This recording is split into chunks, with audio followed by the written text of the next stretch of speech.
Hello everyone and welcome to another stream. I'm Antizark and this is Guild Wars 1. Ta-da! There we go. Alright, so we are hopping back in here. I love Guild Wars. Guild Wars is so much fun. Just everything. So, I thought about this earlier and I really got deep into it. And I think I talked about it on my last WoW stream. So basically what I'm going to do is I'm not going to use any of these. Because these are bought with actual money, and it's kind of cheating. It did fill a gap that was needed for making custom builds and whatnot when there just weren't enough. Like, you could do all necromancers if you wanted to. But I don't think it really covers what we're looking for. So, what I'm going to do is I'm going to do what everybody else and their mother would do at this point. And what that is we're going to go get heroes. Because I was thinking about, like, I should really, I should show you, like, the what it's like, but it's not what it's like back in the day. Because there were players back in the day, and there were lots of people playing this, and you could just get a group together for the last couple of missions because they were hard, and do it.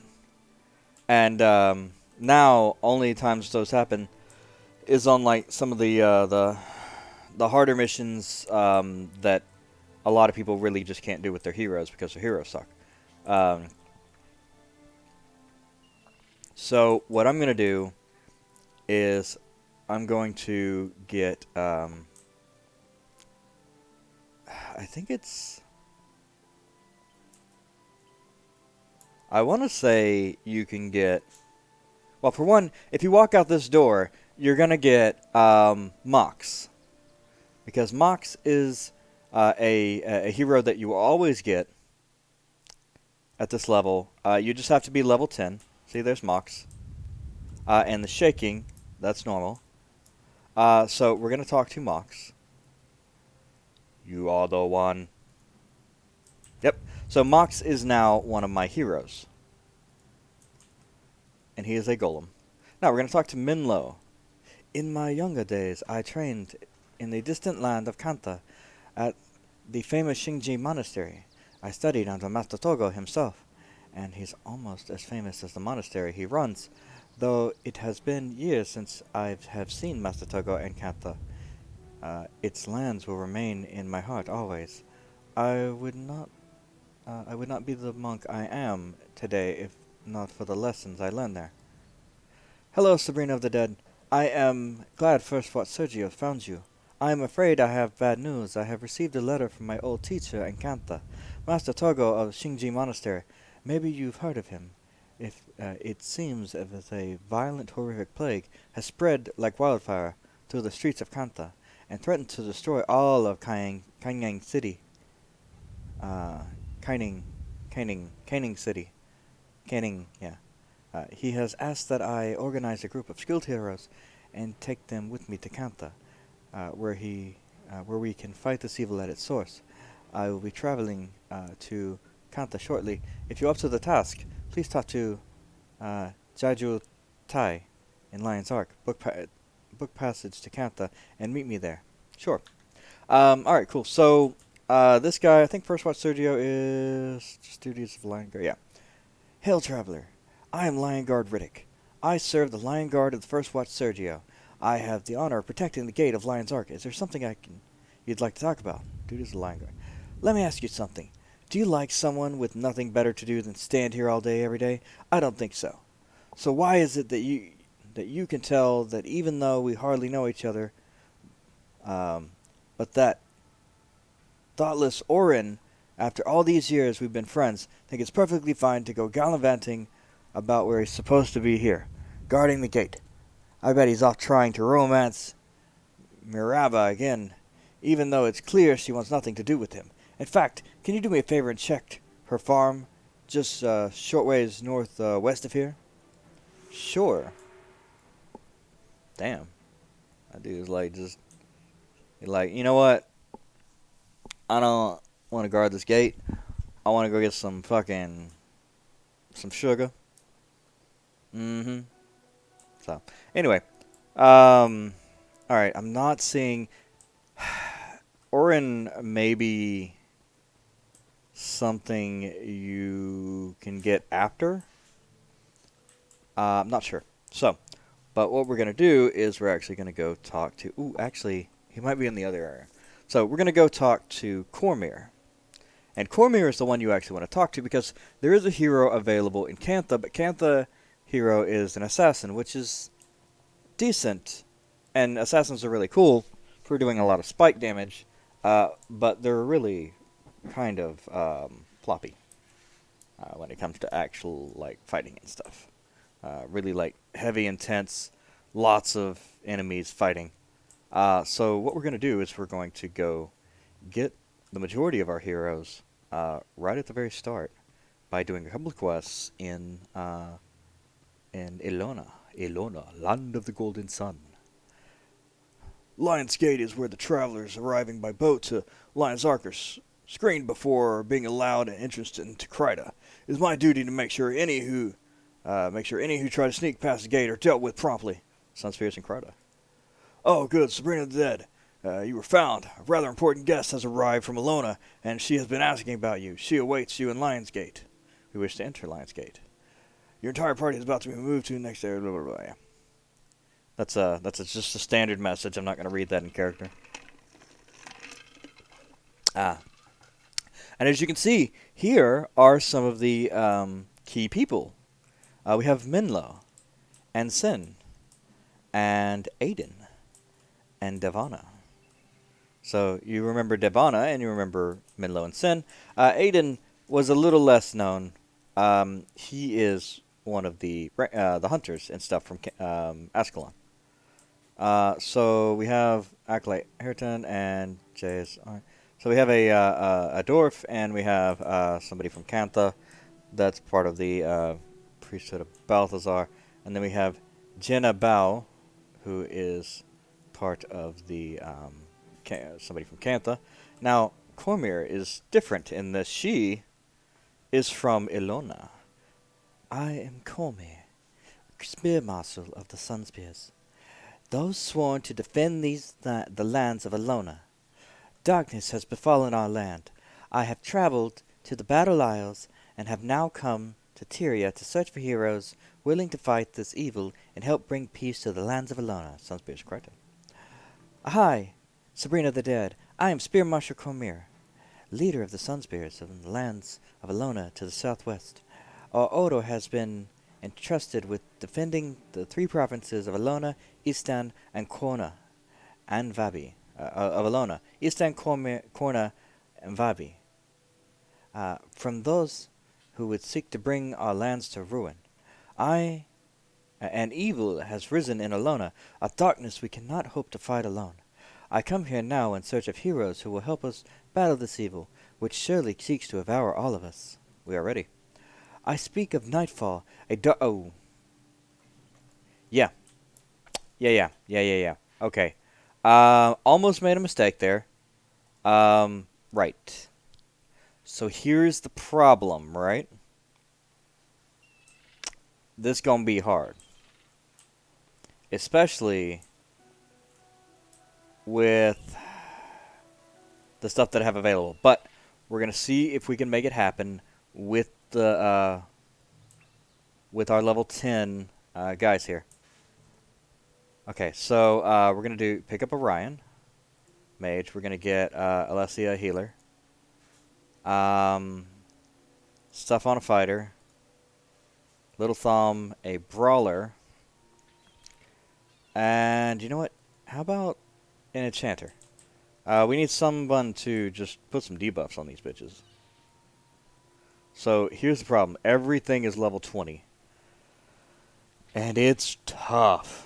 We're not just fighting just regular enemies. We are fighting the demon spawn of this thing. Now, the reason that everybody starts in Ilona and goes and does their missions are because everybody else has to fight these things, and they're really tough. The one to Cantha's really hard, but actually, I'm not even sure you have to do anything in Cantha. I think you do have to do something to get into Cantha. But I know Ilona, to get into Ilona, because all the heroes are here, you have to actually really do a lot. So, yeah, we'll do all that stuff. And I speak of nightfall. The darkness that threatens Ilona and it to envelop all the lands is not stopped. Even now, its tendrils stretch out, bring ruin to Lion's Ark. I can sense it. If you are the caliber of hero I seek, prove it by defeating this evil here in your home. Make haste, though. Your own lands are in great peril. Are you prepared to begin the defense of Lion's Ark? Yes. Now, like I said, these are level 10, which suck. Because these guys are, well, yeah, level 18 and stuff. So we're actually going to go for the Scythe of Chaos. Actually, yeah. And now we're going to get the Grasp of Insanity.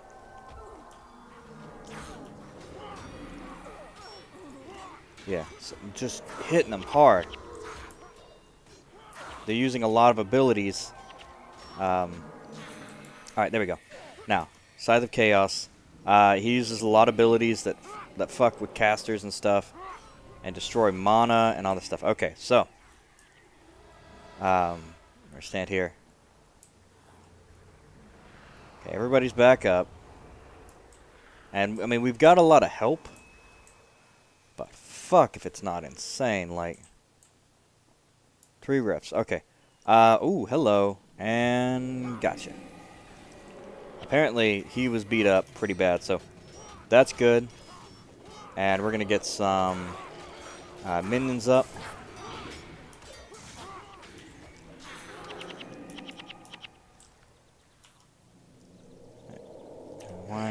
There we go. We got some more minions. So these are better. These are pretty good to hold this off. So I think we... Yeah, so we stand here, Chaos Rift, and take it. Now, there's a game mechanic we have not dealt with yet. This was implemented in this expansion, and we...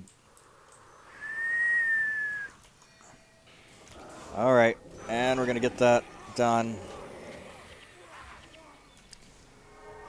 Both of our fighters just fucking ate it. Yeah.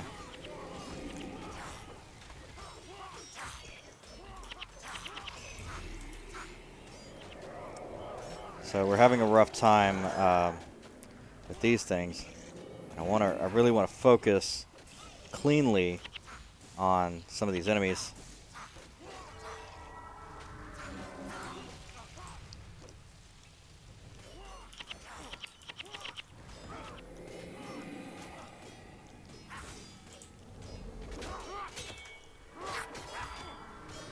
And we do get a lot of help. I'll give it that. We do get a lot of help here.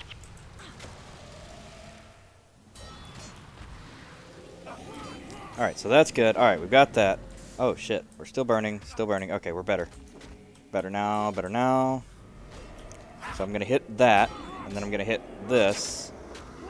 And then I'm going to pull back. Cast that. And that'll get me up. Alright, cool. So this, now I need Alessia back up. Now, they're dying pretty good, but we've got the Lion Guard sentries with us.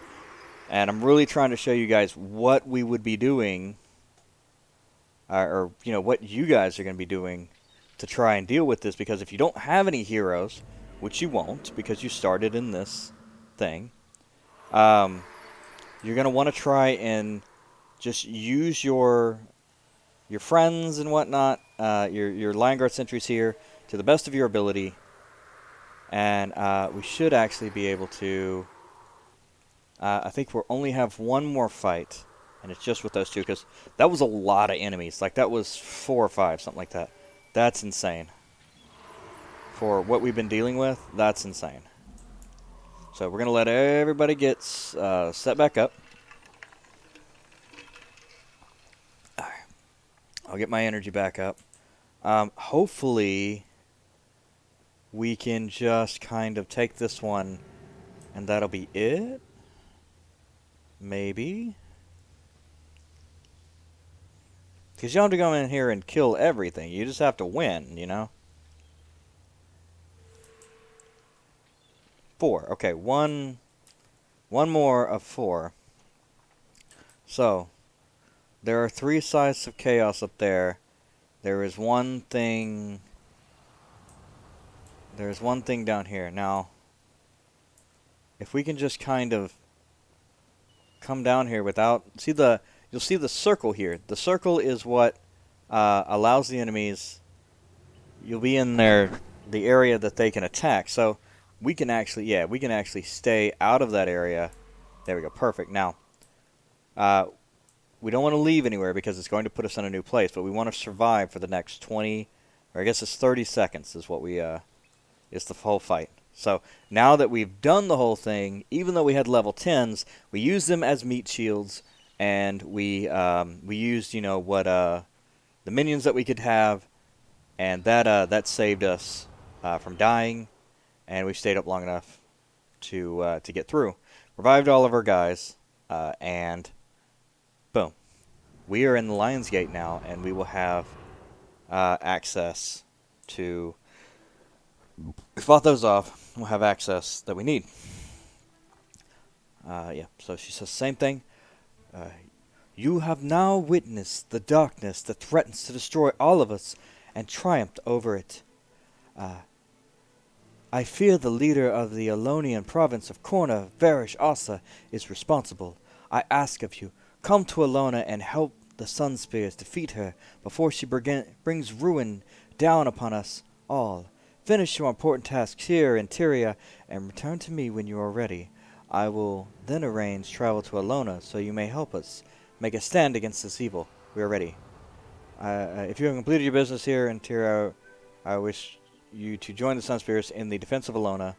I have a ship prepared. Leave immediately. Are you ready to travel? Yes. Okay. That one I didn't do in character because it's just it's a standard question. And here we go. Elona, land of the golden sun.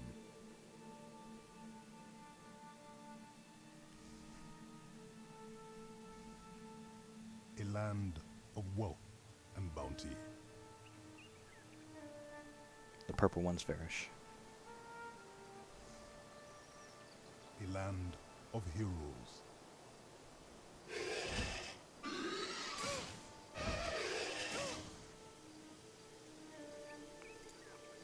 A land protected by its champions, the Order of the Sun Spears.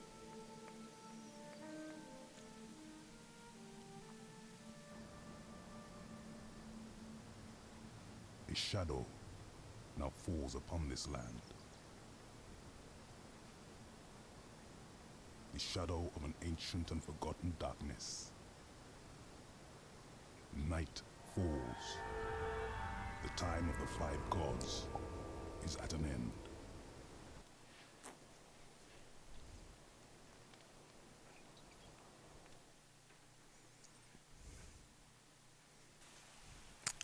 There we go. All right. Now we are in the Sundocks. So the Sundocks are not the high-level docks. Now there is another reason to come here, and I will show you guys here in a little bit once we do this. Really what you want to do in this game is you want to take every advantage that you have and kind of finagle it into getting your character leveled up. Now, I'll show you. Cormier told me to expect you, Sabrina the Dead. We Sunspears are indeed lucky to have such a great hero as volunteer to join our battle against the evil that threatens Elona. There is much that must be done to prepare you for the battle that awaits us. When you are ready, I will direct you on your way. Also, you get 8,000 experience just for that. 15 Sunspear promotion points. So that's one thing that we're going to be tracking here on titles. Sunspear promotion points. Alright. That's probably going to be our first title. Yep. You must be the foreign recruits Cormier told me to expect. It's good to see so many heroes from beyond the shores coming to our aid. Spear Marshal Cormier is waiting for you in the plains of Jaren. You should hurry to catch up with her. She seems even more driven than normal these days, and probably won't wait around long. I get 1,500 for completing this. Alright, so here's another one of our first heroes. With the darkness upon us, the Zashian and the Sunspears must ally with each other. We cannot sacrifice our numbers and still hold Nightfall at bay in Cantha Interior. As a sign of our solidarity in this war and our trust in you, I offer you the opportunity to train one of my most powerful and promising acolytes. Your success shows you are natural leader. Consider this a great honor. The way of the Zashian is forged in combat by blood and steel. We will test you in the Zashian way. When you are ready, meet us in the plains of Jaren. Sure. And those are 2 recruits. We will be getting... actually, we will be getting Acolyte Jin. Because we can get in Elementalists fairly easy some other way. But Acolyte Jin is one of the only rangers you'll get because we're just going to take one of the other. You get choices in which hero you're going to get. And so... Did you feel the earthquake? A giant hole has appeared in the cliffs behind Commandant. I must inspect this crevasse. Who knows? Corsairs may be using underground tunnels for illegal trafficking. It would be foolhardy for me to go down alone, but you seem the sort who's willing to take on a challenge. Am I right? Wait, you've heard that line before. Of course I have. Nice. That's a big thing. So, yeah, you've got all your standard trainers here and merchants and stuff like that. We're going to move out and go talk to the people that we have to talk to. It's not a whole lot of stuff. Yeah, here we go. So this bounty... Sunspear scouts are stationed at every resurrection site in Nistan. We can tell you about some of the dangers in the area and inform you of any bounties. Do you have a bounty to offer? Hello, I didn't realize Cormier took our plant problem so seriously.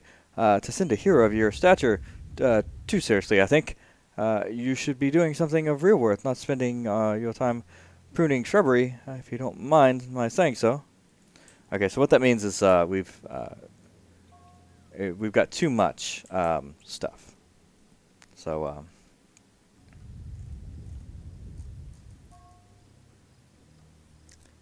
Oh, sorry. You have answered the call, while others prefer to remain in the darkness. For that, I am, and the entire world, for that matter, owe you a thanks. The darkness you faced in your homeland was a long-forgotten evil, ancient and deadly. That malevolent knowledge now spreads, using the minds it touches to rupture reality and flood our realm with tormented minions. It is referred to as Nightfall by some. Farashasa wishes to bring about Nightfall by weakening the boundaries between our world and the tormented realms of her dark god, Abaddon. The journey of life is best taken with good company. Ahai! I am glad you are here. The land is in great danger. War Marshal Varus, leader of the province of Korna, has slipped into madness. She now worships an evil god named Abaddon, and her power grows every day. Soon her hunger for power will reach beyond Alona and threaten the lands of Cantha and Tyria. I need your assistance. Take these heroes and train them, prepare them for war, and pray to the 5 gods that we have the strength and the will to overcome the evil that threatens us all. Sure. So we've got, you see these, we've got some heroes here now. So also we're going to go do this. Yeah, we're going to talk to this thing. Interesting. That didn't actually do a lot of damage.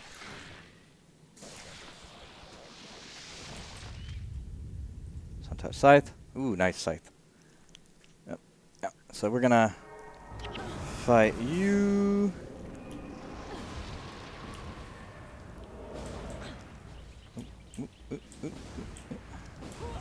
Oh, wow. Okay, I died. Should have brought a healer. I know, we died again. Second time. I knew I was gonna want a healer. Okay. We're gonna go back into Commandant.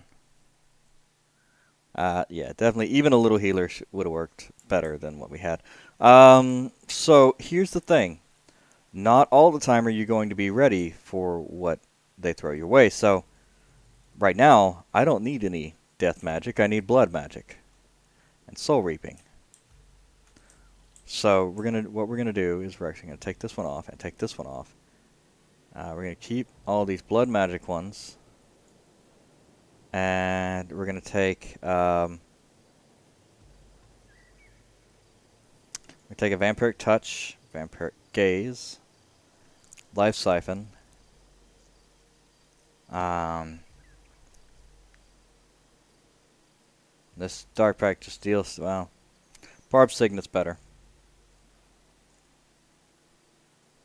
And maybe some curses.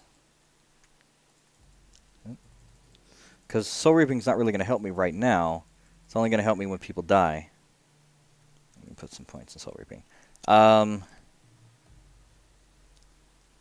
So, like right there.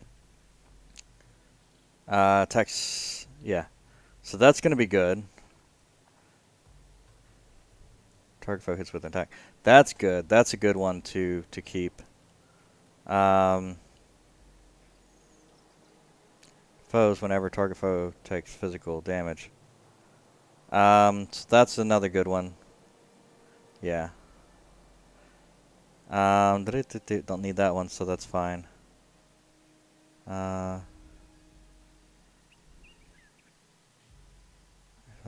Target. Okay. So that's good, and we'll get a monk.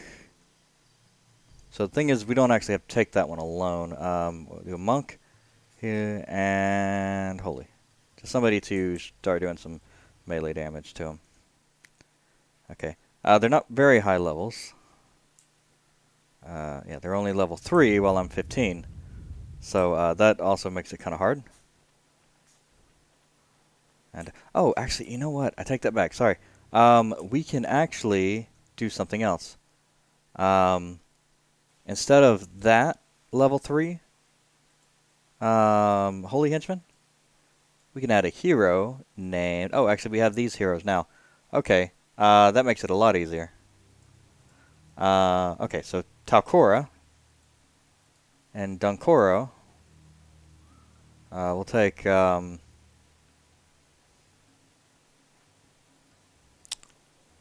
Milani. We have Kamatu, too. How did we get Kamatu? Interesting. Oh, sorry. That's my character. Yeah. Yeah. Mox, Milani. Mox is 20, so that's kind of cool. Much easier with level 20. So Mox, we're not going to have. Avatar Balthazar. That's what we'll go with. I want, yeah, and some Earth prayers. We're going to drop Scythe Mastery. I think actually that's the standard. Mysticism, Earth Prayers, and Scythe Mastery. So the idea is Conviction's good. Aura of Thorns is good. So the idea behind a Dervish is it casts the ability when it comes on, and it does something when it comes off. So weakness condition on all adjacent foes. Take 13% damage condition. Yeah, awesome. That's huge. That's huge ability right there. And you can see the quarter cast can cast it fairly quickly. Aura of Thorns is a good one. We're going to do some Mystic Sweep. If you're enchanted. That's a cheap one. Mystic Vigor is just good to keep your health up. I like the Watchful ones. Intimidating Aura. I mean, this one's just a good one to have on. And, you know, the heroes will remember to cast it, so that's good.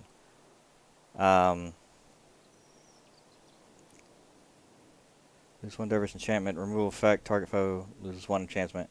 You gain a strike of adrenaline. We do have adrenaline skills. We need to be using those as well. So, Vital Boon is important. I'm going to take some of these off. We've got too many. Conviction's okay. That's good. Armor of Sanctity. What else do we have? There. Oh, you know what? I know a good one. Attacks with Scythe deals 18 damage to all adjacent foes whenever you attack. Vow of Strength is really good.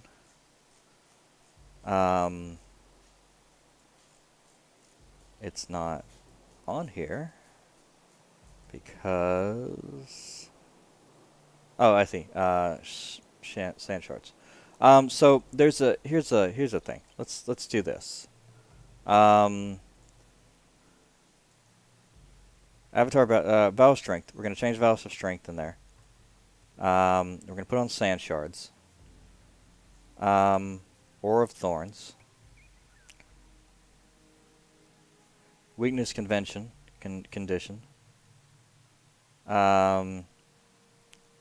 This one's good. And this one's not based on taking it off, so that's fine. We're going to do... Vital Boon's just a good one to have, but honestly... yeah.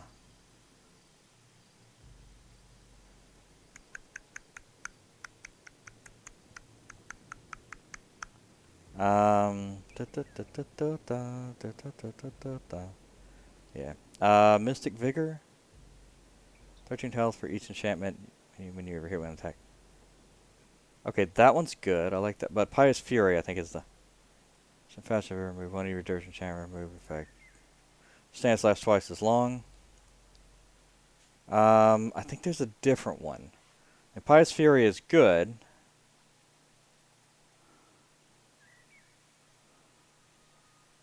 There it is. Heart of Fury. And then... Yes. More damage if you're enchanted. This is fine. Mystic Regen. See, the problem with Mystic Regen is just really expensive to use. And then...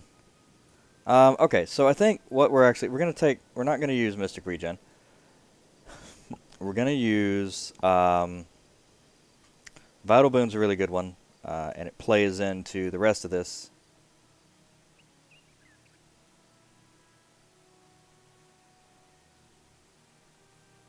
Condition. So this one's bleeding on nearby foes, weakness on nearby foes, and taking less damage.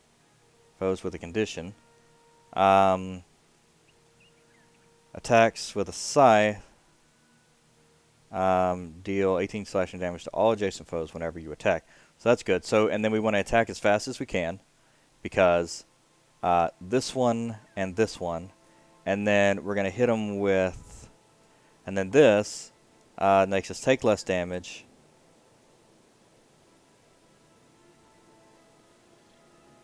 I mean, this is bleeding and crippling, which is nice. But I don't know about it. Vital Boon's good. We can just have Vital Boon on there because it's just good. And it adds to maximum health. In addition, you have... While conditioned, yeah. Attacks deal holy damage. 25 holy damage to nearby foes. In effect, inflicts burning. I mean, honestly, I think Heart of Holy Flame's really good for it. But we want just more attack spells. Because it's really great, except that we're not really going to be attacking that much. So, actually... Heart of Holy Flame might be a good one to... Yeah, here it is. Chilling Victory. Moves a Dervish enchantment. Instant recharge if you hit more than one foe. Okay. That's good.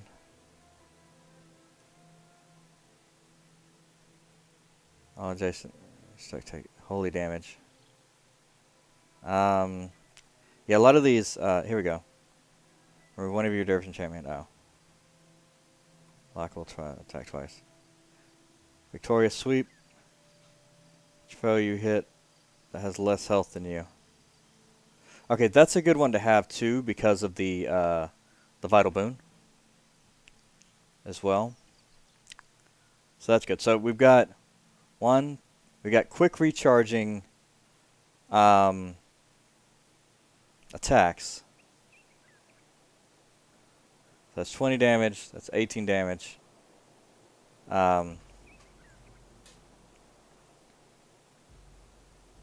Those are really quick attacks. And actually, like, I think... actually, that's fine. Yeah, those are good. So those are quick attacks. We've got one build-up attack for adrenaline. These two will do extra damage.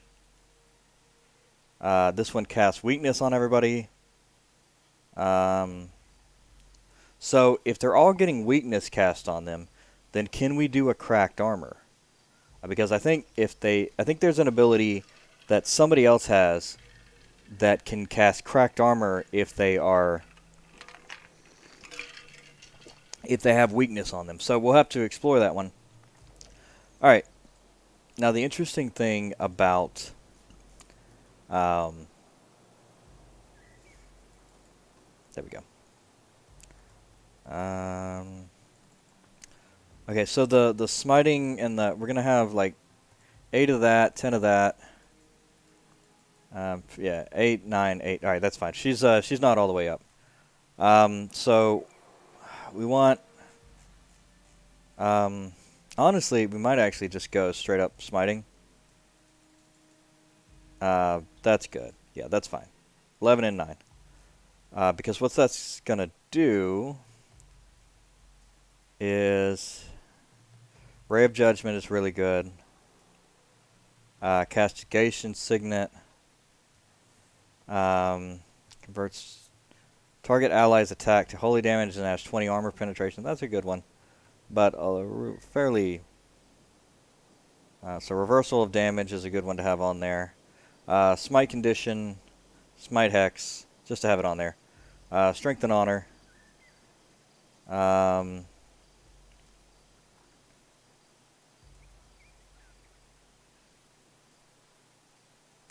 And then we'll have Smiter's Boon. Your Smiting Prayers have double Divine Favor healing bonus. Yeah. So we'll get double the healing on that. Yeah, it hits the source flame. Yep, and that one deals that. Gains energy. That one's good too. Let's kind of make these right there, and that one's there. And the we want oh, and maintained. Okay, never mind. Holy Haste. Healing Prayers cast 50% faster. That's fine. We want oh, that's Protection Prayer that I'm thinking of. That's yeah. We don't need that. We want skill on an ally. All foes adjacent to that ally are hit for you use. Okay, we don't really need you using stuff. Kryn's Wrath. Adjacent to your initial location. Bane Signet. Yeah, Bane Signet's fine. Why not? That's a decent, like, interrupt type deal. Just something that doesn't cost mana that they can cast to damage. And that casts Burning.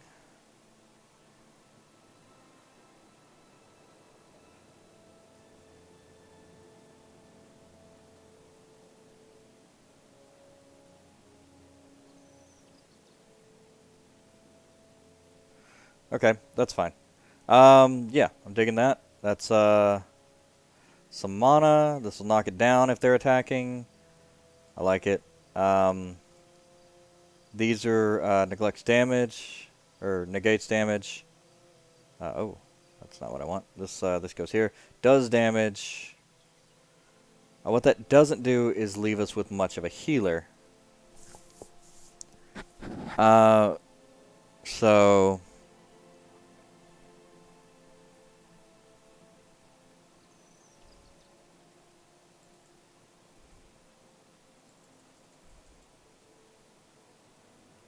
okay, so that's fine. We can do that. Instead of this one, we'll do just a straight up real easy build. And real easy healing thing. So that's kind of the same thing that we're doing. Real quick casting things that we can do to modify how they. This one deals holy damage while giving you energy. Shield of absorption. And these Smiting Prayers have double divine favor healing bonus. Hits the source for the same amount.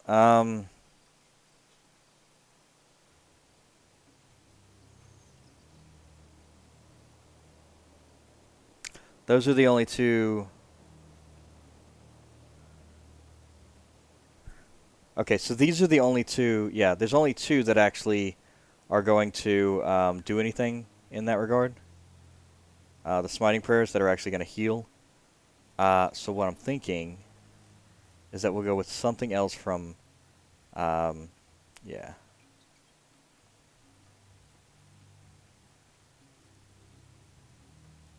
And something, say, like Spirit Bond. More than 50% damage, ends after target. Takes damage from 10 attacks or spells. Heals whenever target ally takes more than 50 damage. See, now that's good. That would be worth.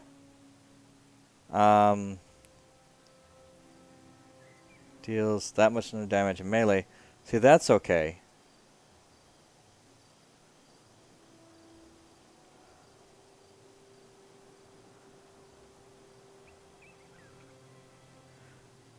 That would actually be worth having the double divine favor healing.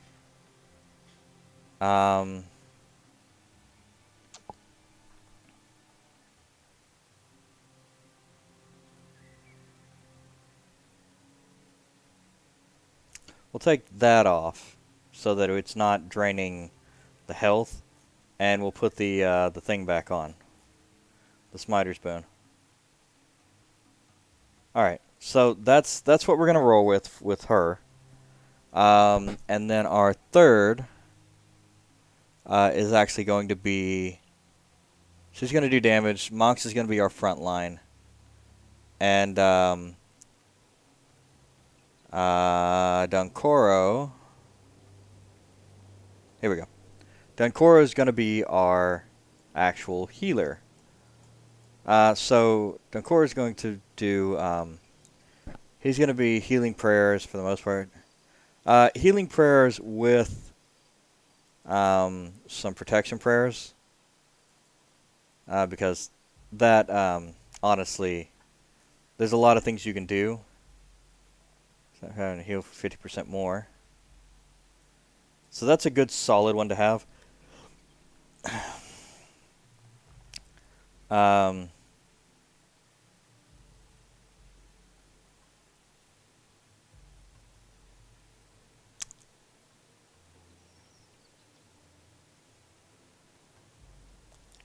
So yeah. Signal of Devotion heals for. Yeah, Smiter's Boon. Okay. So yeah, we're going to have a Cure Hex on the healing thing. This one's 5, 1, and 12, and heals for some if it removes one.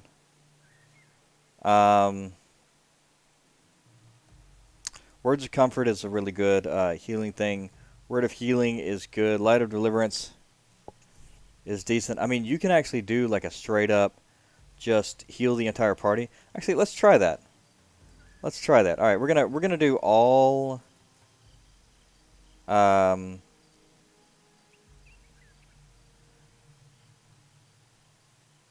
Heal the entire party heals. Healing prayer spells cast 50% faster. So we'll have that on there. Healing Whisper. Healing Touch is just a good one to have because it does double Divine Favor thing. It's just not really good, you know? Oh, actually, that's why. Yeah, we're gonna try something special here. There we go.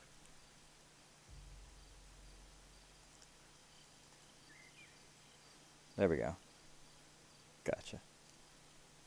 Yep, that's good. And then, so that'll save them. Restore life's really good. Because it scales. Target ally takes damage while knocked down. Words of Comfort are good. Healing Seed was another one. Yeah. Target and adjacent allies gain 23 health whenever the ally takes damage. So that one's good. That one's definitely like an area of effect. So we're going to try... and this one heals area...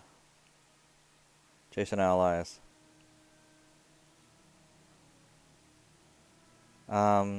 Healing Whisper.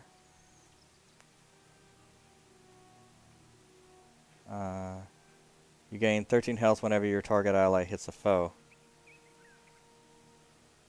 It's actually not bad.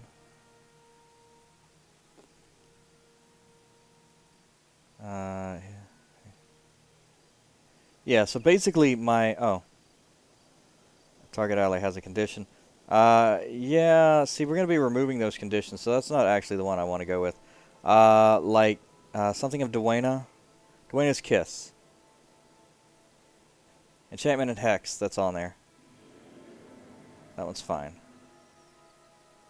Yeah. Because he's going to be casting a lot of enchantments. You get a few enchantments there, so yeah. That's fine, and you're going to have one that you're going to try and keep up on yourself. Yeah, this one you can keep up the entire time. That's cool. Yeah, awesome. And these are really cheap. Almost all of these are really cheap. It's groove stuff. Some Divine Favor stuff. Yeah. So that's the idea right there.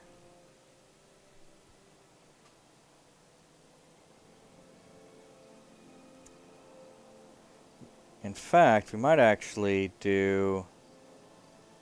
Can't self-target. So this one's Healing Touch is really good because you can self-target. So, yeah. Alright. I think I like it. I want to see how it works in theory, because in theory it's okay. I want to see how the heroes handle it, because you might have a really good build that would be really great, except that the heroes just can't actually use it correctly. So that's always a... What are we... Hello, welcome to the stream. So we might actually have an issue there, because like I said, there's a lot of times where they seem alright, the build seems okay, it's solid, except the hero just expends all its energy really quickly, or it does some just weird thing with the, you know, how it handles everything, and just, I don't know, it's just a weird thing. So let's get that. Something wrong with my studio saying that, yeah, I couldn't connect. Now there we go. Sorry about that. Alright. Oh, and yeah, we gotta click through here. There we go. Okay. And we should be okay. Alright, so we got one Smiter Monk, one Healing Monk, and me, who is basically just straight up blood damage right now. Oh, wow. Okay. Super heal myself. Nice. The difference is paramount. Acolyte Jin, What is it, Sosuke? what do you think? Of what? That Sunspear leader, of course. Nice moves. Has potential. That's it? That's enough. Something is going on here in Alona. I can feel it in my bones. This Sunspear is going to be a big part of it. If you say so. I am just looking for someone to learn from. It is the Zaishan way. Hello and welcome. There's Thank you nothing for showing about up. the Zaishan way that says we can't be enthusiastic about what we do. So, Okay. Field General Hayao will allow this Sunspear to train one of us. I hope I am chosen. I hope so too. Thank you. Then I won't have to listen to you jabbering on. What did you just say? that is too. That's funny. Alright. Well done. Now that you have seen both Susuke and Jin in battle, you may choose a pupil to train in your image. Seek me out again, and I will arrange the final trial. We are going to go with student Jin because basically everyone and their mother who knows anything about anything picks Master Whispers, and you're not going to get another ranger, and you do actually need a ranger to do this. So yeah, you eventually. So you want to try and keep a ranger. The Vassian are sworn blades of Balthazar, loyal to the end. You have chosen Jin as your pupil. It is time for you to show your student what it is to be fierce through action, not words. Together you must defeat Balthazar's Eternal in combat. Only through victory in the face of death will you forever be bonded with your sister in arms. You will find the Eternal in Zelon Reach. Cool. So we're going to go get Acolyte Jin. Oh, it's doing that thing. Yeah, so like I said, if you alt-tab out too many times and then you, or even like once, and you don't click back in from the bar, see how everything's not janking around now? So yeah, if you don't click back in from the bar, then it'll get all janky like that. So if you want to fix that, easy enough. Hit the little minimize and then click it on the bar. And you're all set, no problem.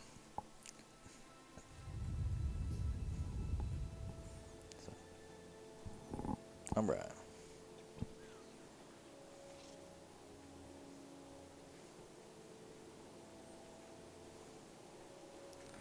So you've got a lot of things that if you have done the quest here, you'll notice have already been done by another Sunspear. And like the getting of the pig and a lot of the quests that you do going in, you know, are already finished, so that's fine. Now, alright, so we want to grab this. There are quests and things like that in here some other time, but they will not be available to you if you have not started here. Because a lot of them give skills and whatnot, so. But there's just a little bit of stuff that you have to do as a foreign hero, I guess you would say. As a foreign hero, you want to go in and you know, just fight the enemies that they show you, like that.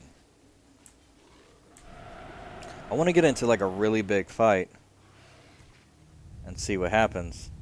I'm sure he's going to use like Dwayne's Kiss for all the healing.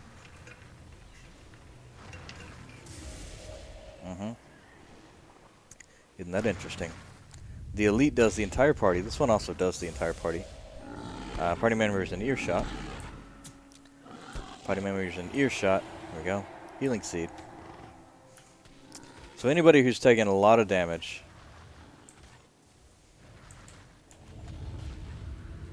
can, you know, will probably get the healing seed early on. And another thing you want to watch is here. Watch their mana, because, you know, heroes will go the fuck through it. They don't. They cast like it's the last second of their life. Yeah, that one, Vampiric Touch, is not so good. But we're going to Champion's Dawn, I believe that's what this is called. No, the Astralarium. Yeah. So head on through there. Now, as a non-returning hero, you can actually do those missions and actually little quests or whatever, and it'll give you a little ability, and then you'll fight and get the what you need. So, however, us, we are not there. So, Survivor title, we are starting out at 0 because we messed up and didn't bring our guys with us. So that's okay. Sunspear title track, we're on 15 promotion points. Sunspear Sergeant is at 50. And we'll just go ahead through here. And it takes you on like a quick little tour of the stuff. You end up doing like the Astralarium here. And then Champion's Dawn. You go to later, I believe. But we're going to go back to Commandant soon.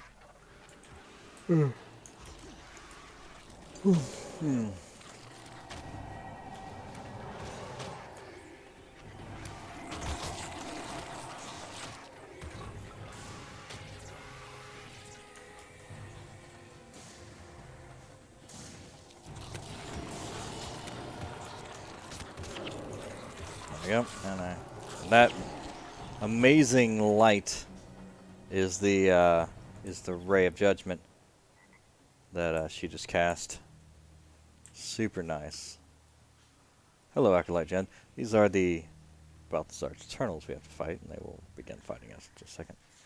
Ready yourselves for battle. Eternals will not be taken lightly. Alright.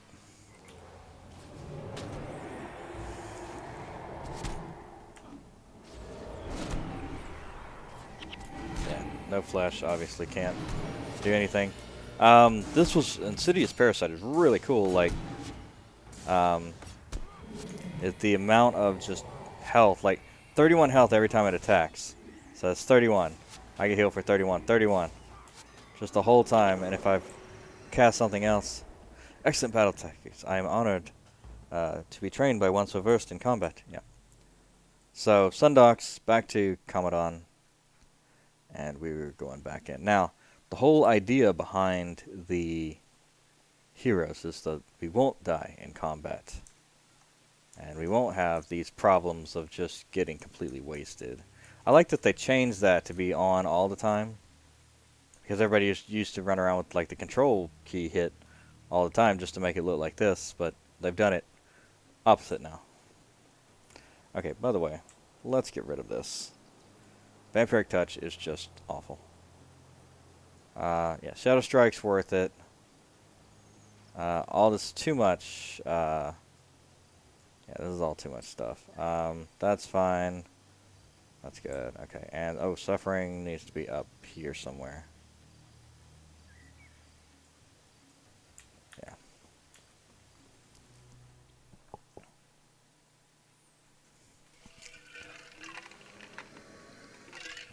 Mm-hmm.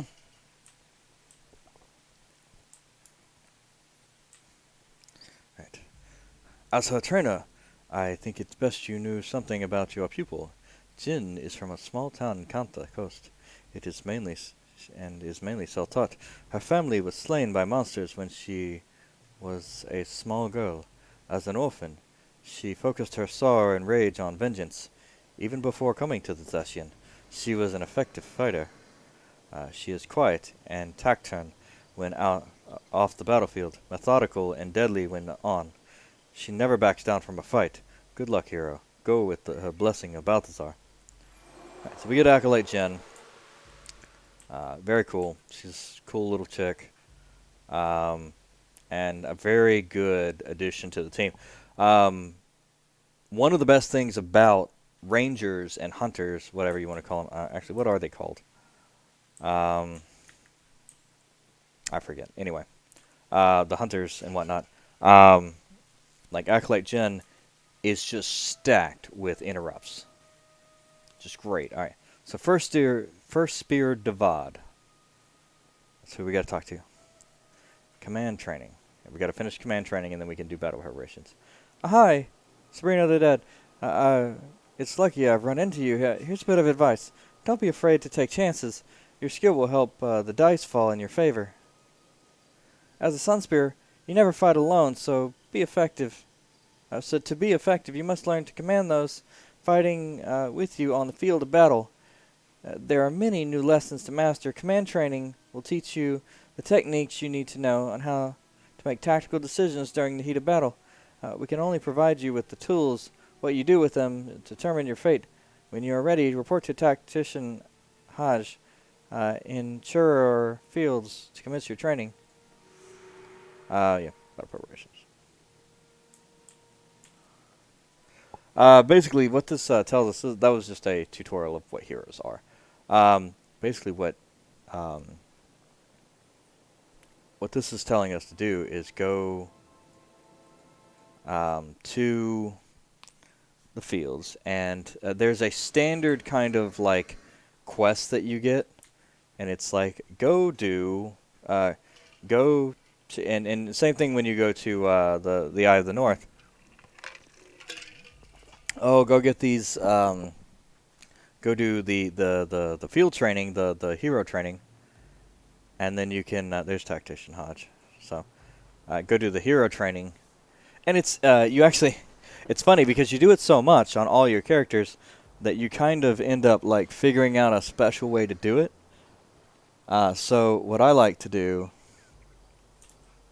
is all games are mastered through cunning, tactics, and field practice. Even the game of life. Although that is a game we will all eventually lose, my advice will help you stay in the game longer. If you have any questions during the training, do not hesitate to ask. Command training. Welcome back to Churro Fields, Sabrina the Dead.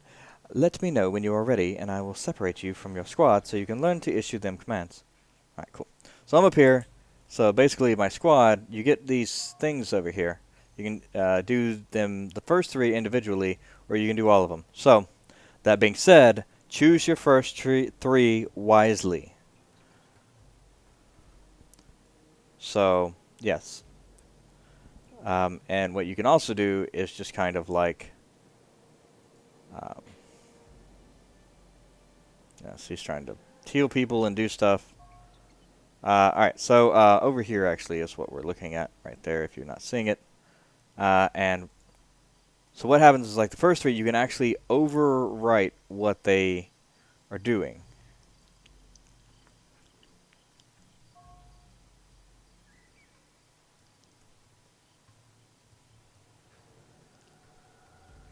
Alright, not tell her to go over there.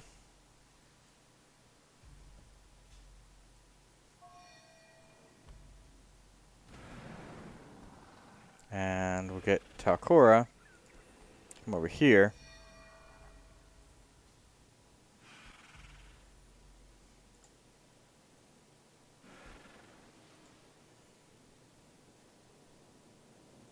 Alright, so there we are.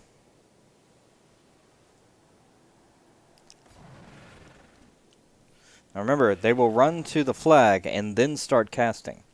It's a very important thing to know. They will not stop to fight or do anything else other than running. This is good sometimes, this is bad some other times. Because they won't stop to cast anything, you can have them outrun stuff. But they also won't stop to heal themselves either. And now remember, always, always, always remember, it's going to tell you to go back to Area 1, and that's how you finish. There you go. Now, that's something that I always forget to do, and it's super annoying when it happens. Alright, cool. So, now we have we finished this. Now we're going to go back and talk to the person. Actually, I think, yeah, it just... we can just go back to Commandant City and deal with that. So, first dude about, yeah. So, it showed that the guy to talk to was in there, but it actually is not. It's just this person you have to speak to in there to get back to here. Looks like you made it out in one piece. If you have any questions about commanding your squad during battle, Tactician Hodge will be happy to answer them. Alright, cool. So, battle training is cool. But what we need to do... Okay, battle preparations completed. Holovistan, report to the White Mantle what lies beneath. Yes, both of these two are things that are going to give us to the Hall of North. And that's why, and now, you see why I ducked in that thing, because we can go right to here, to the Sunspear Great Hall. And I think we will actually have to run down to Champions Rise, or whatever it's called. I hear you handle command like a true leader. Well done. I'm glad you are taking this problem seriously. We are nearly ready to go in the offense against Varish. Speak to me again when you are ready for your assignment in the coming battle. I feel like, well, I don't know, like, I don't think they're like Jamaican or like ethnically black. They're more like islanders. Ah, that's what I'm talking about. I don't know. We'll see. Like you'll see what I'm talking about. The Cornins have like an accent, and then the when you see like the them talking, you'll see. Yeah, that's fine. Yeah, Champions Dawn. We must secure Champions Dawn. The Corsairs have landed and plan to take advantage of our war preparations to catch us off guard. They may even have designs on conquering all of Istan. There are even reports of Cornins helping them as well. Little did they expect we would be able to call upon such great heroes as you. Sabrina said, Cormir has gone ahead to help prepare for the assault. Our main force is already committed to upcoming war. We need you to rally Sunspear scouts and local masons. Report to elite scout Zush in the plains of Jaren, and then see Quartermaster Bohannon for further instructions. We must defend the Champions Dawn, or all might be lost. Okay. It's kind of annoying trying to, or hard actually, not annoying, but it's kind of hard to do it. Like make up the accent you're gonna use for the character. Yeah, and then apply that to a script you've never read, and then stay in character while you're. And honestly, this is as much for me to practice accents and word crafting on the fly as it is for any entertainment. It's just something I'm doing to make myself better at that, because not that I plan on going to be a, I don't know what you would even call it, like a someone that does accents and stuff. I guess a voice actor. Yeah, voice actor. Anyway. Yeah, so I don't really have designs and plans to be a voice actor, but I mean, it's kind of fun, isn't it? You know, it's fun to do.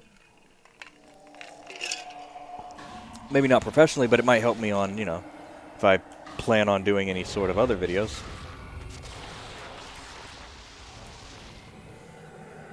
There we go. And you always kind of want that. There we go. Elite Scouts. Zuho. Hi.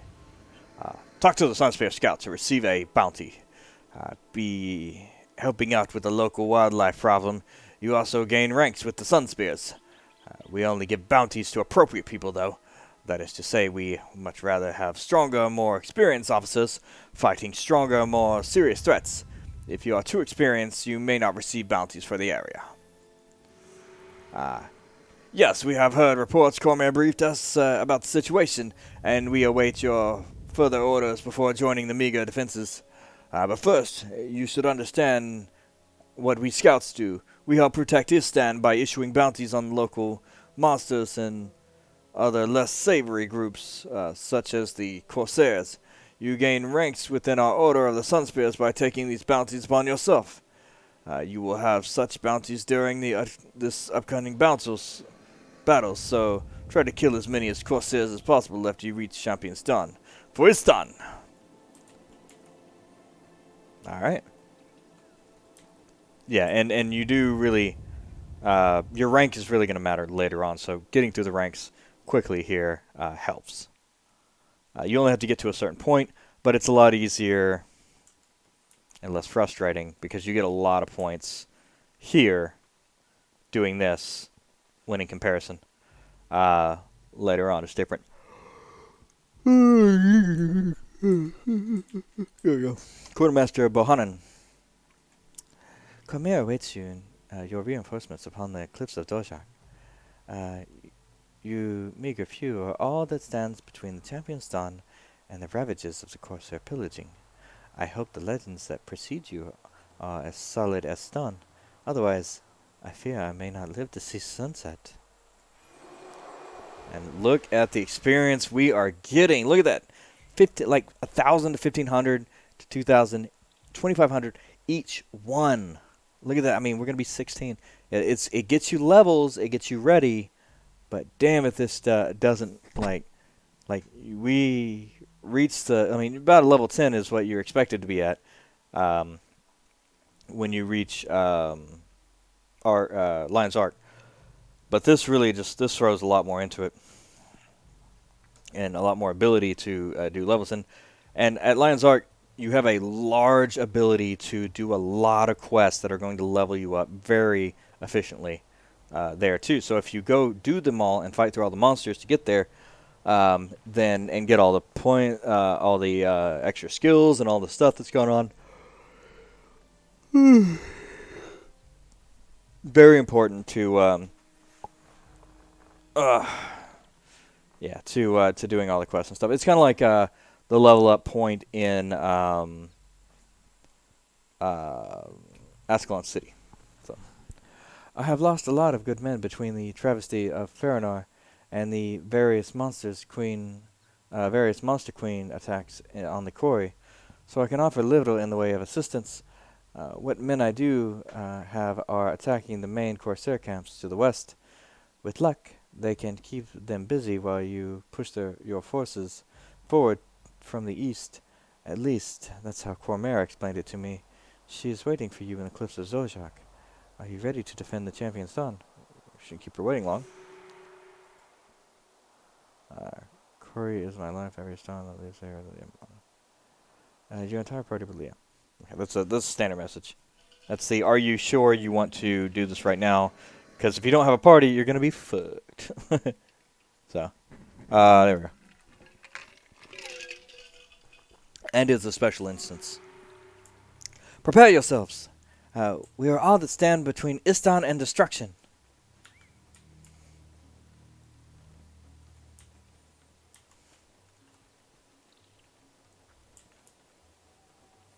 Yep, there we go. Alright, so we stand here basically and fight off hordes and hordes of enemies.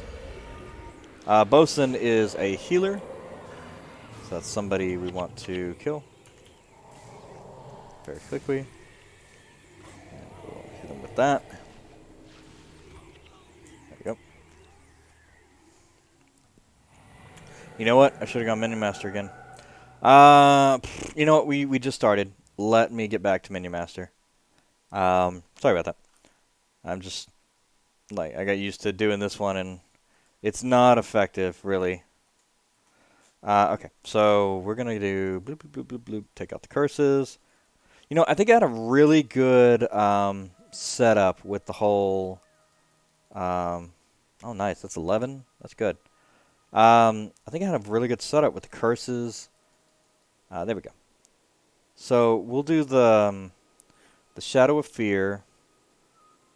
And the weaken armor. And we can take that animate bone fiend, animate bone horror, animate bone minions. Minions and horror. Let's do this. Let's quality over quantity. Blood of the Master.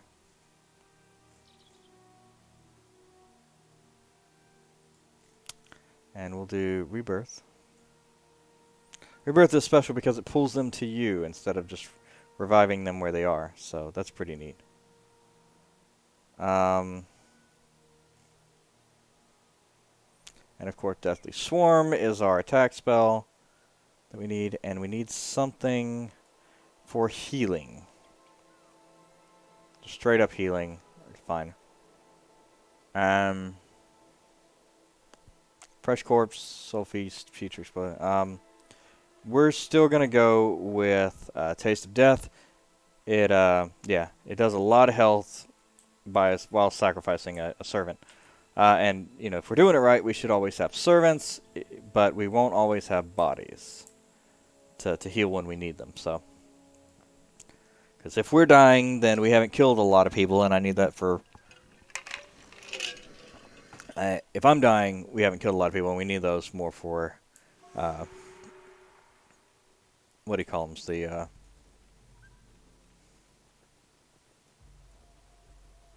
Anyway, I'm lost. Yeah, I need minions more than I need anything else, so. Anyway, here we go.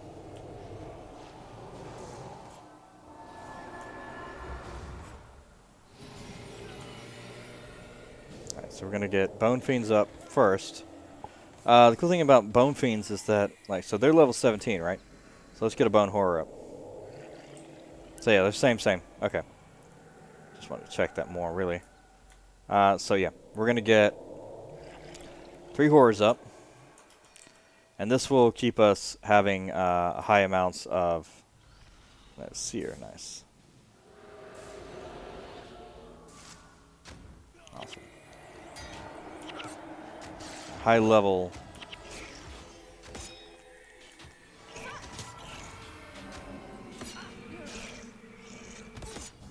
Alright, so that's good.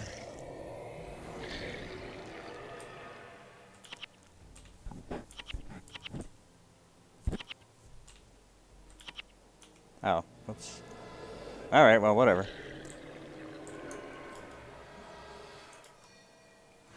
Okay. Nice. That's gonna be a no for me, dog. Not going out like that. So. We've almost got our abilities maxed out, or our skill points maxed out for all of our things. So we want to, at this point, we want to look for abilities for our mini-master that are going to give us a level up. So there's one called Masochism that you get later on. Yeah, that's nice. Look at that. You see the damage that's coming out of that thing?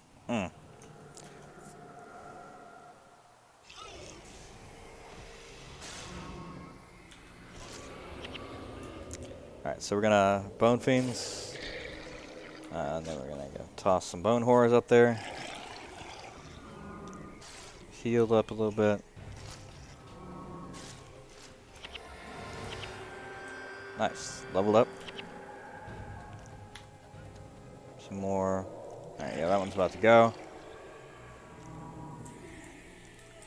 That's fine.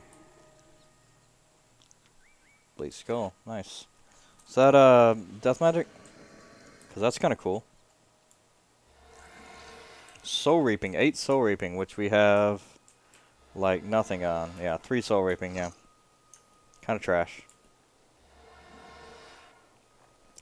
Alright, so let's get our guys level or heal back up.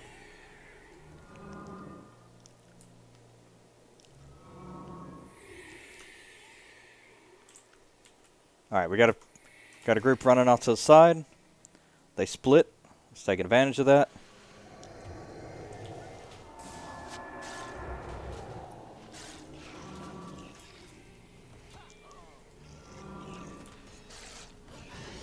We got another Bone Fiend in there. Yeah, that thing was going down way too quick.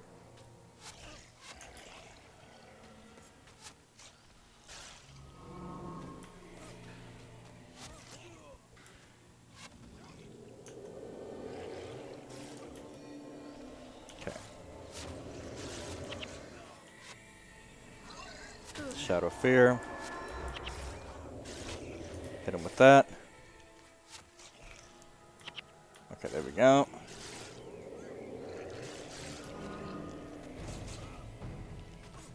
So we're all about the same level here, which is interesting.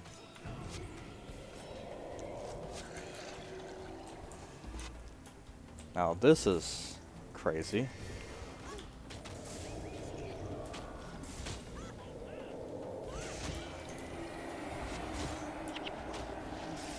Not really sure where all these enemies came from.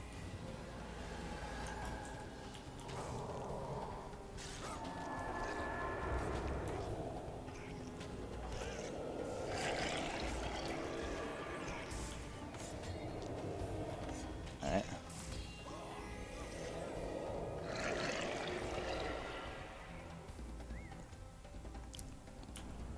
So 25. Nice. All right, so we had a nice just like there we go. Solid 1, 2, 3 landing point 1. So we got to take landing point 1. Oh, we have to kill the groups for landing point 1. Huh. That was not the enemy I thought it was, actually.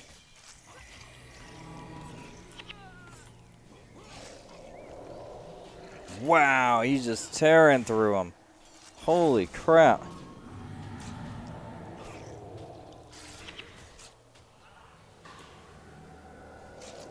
That's probably why I remember this being so hard. 'Cause that dude just fucking wrecked us. Yeah, he would wreck all of my guys. Like, no problem. But the cool thing, though, is that with, like, your character, or with your heroes or whatever, you can level them all up, because you get them all at, like, level 1 or 2. Whatever, 3. Something like that. And then you level them up as you're going through here, and you're basically, I think you can get pretty much to 20. I fucking, yeah. Anyway, you can get pretty much to 20 before you head out. So that's super important that you can actually gain that ability or that those levels before you head out. Now, what that means is that segues into what I was going to talk about earlier about the what the little surprise we have is that we can actually get max level armor here. So once you reach Lamb's Arc, you can actually strap on some max level armor and go kick some ass way before you you have it anywhere else. So, like I said, this is how you are going to want to do it. You know, you don't want to sit there and do it as hard as possible. You want to do it. You want to take every advantage that isn't cheating. Basically, it's hard to cheat in this game, but you want to take every advantage that isn't cheating and use that as you go through the game. So, and reload. And yep. So this is good. It's just a standard set of mobs or whatever.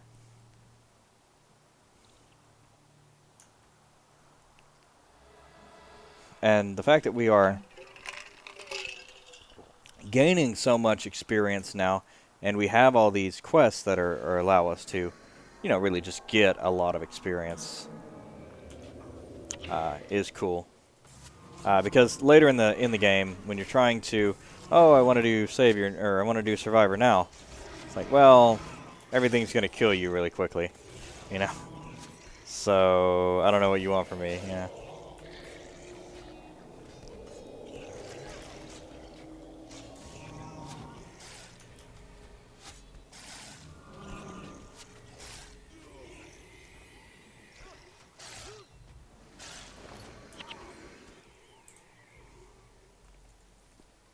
Stolen shipments. These are pretty good. So the question is, yeah, 9, I'm sure. The question is 10, though. Are we going to be able to do 10? And the answer is no. 10 is the max, and we can't do 10.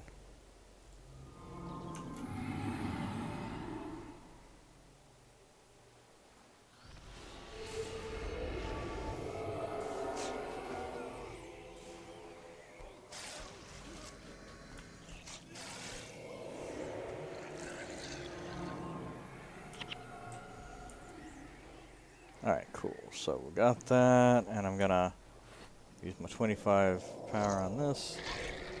Nice.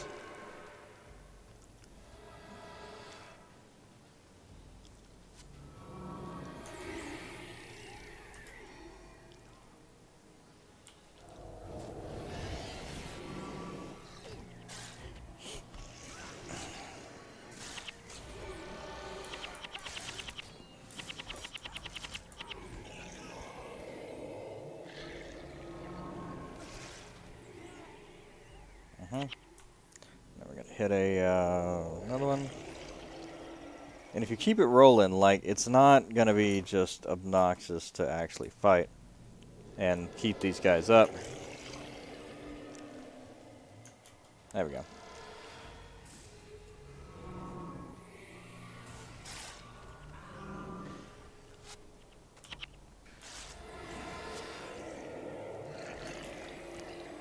There we go.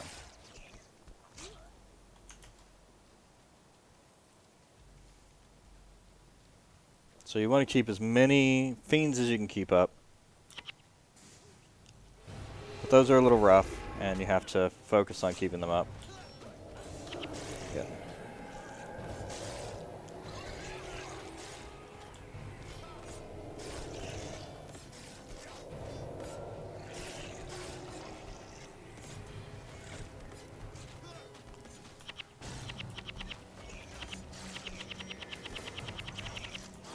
There we go. Really? Oh, okay. One of my heroes leveled up. I was like, what the fuck? All right, that makes more sense.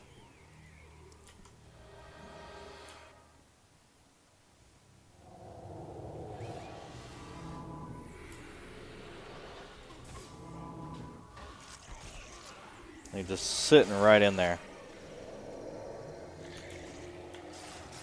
just chilling in the fire. And once you get your what do you call it? The soul stuff.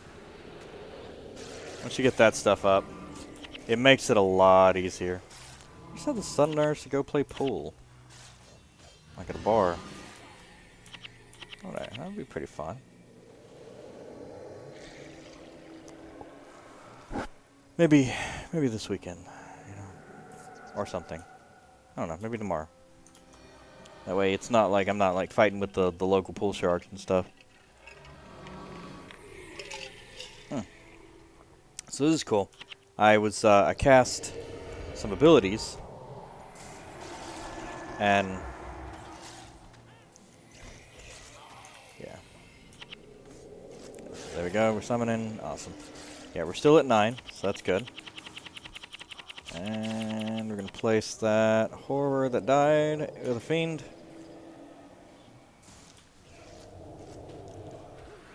And we're fighting on all fronts, keeping them healed.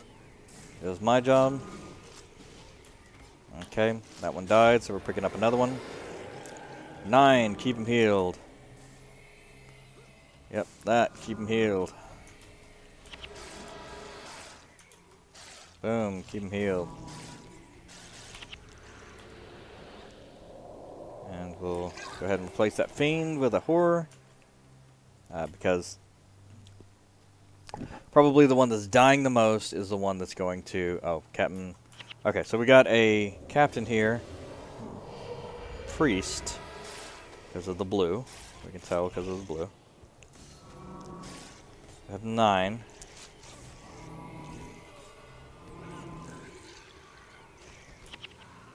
Yep. There we go. Very cool. So we got that. Got this. Got this. Good. Now we have won. We've won everything, and we got it. Okay. Now, if you look at our Sun Spear, we are Sun Spear Captain. Rank 5, looking for 1,000 promotion points to be Sun Spear Commander. You need to be Sun Spear Commander before we can use it, or before we can wear this title. Captain is what we need to get out to the other areas now. So that's what we're looking for. And I just want to finish this up. We're actually good to go right now. I just wanted to finish that up and be on to the actual story before we head out. Well done, Sabrina of the Dead. From the sound of it, those Corsairs won't be coming back anytime soon. Now, if you still wish to help our cause, the Sun Spirits could certainly use your leadership skills in the assault on Gandhara. You would do well by helping Cormier raise troop morale before coming to the battle. Lots of experience, that's great. I must say your reputation precedes you, foreigner. I heard it said that you had quite a commanding presence, and I can see those weren't merely rumors. We would need your seasoned leadership for the upcoming assault of Varashasa's fortress of Gandhar. Cormier is mustering forces near Churro Fields. Help her rally the troops, and indeed the time for action is nigh. So the interesting thing about this is that the reason that we've gone through these things, even though we've got the heroes, is armor. We want the armor, and we want to open the actual docks that will take us to Gandhara and to the Korna mainland. So we want to get in there and do that, but we also want to... Here we go. We want to take our... sorry, I'm getting distracted while I'm talking. We want to get our armor, and we want to get our heroes. Once we have our max level armor, which there is an easier way to get the max level armor, you just do the next thing that we're going to do, and you can get a lot of heroes easily. And actually, I probably should have done it in that manner, because that would have given us heroes to fight yeah, okay. Anyway, besides the fact that that would have been so much easier than trying to fight with those things, I showed you the hardest way to get through there.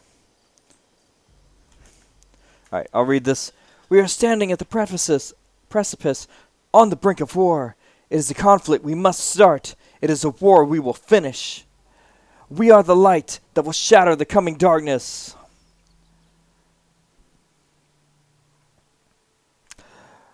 In the darkness of... Excuse me.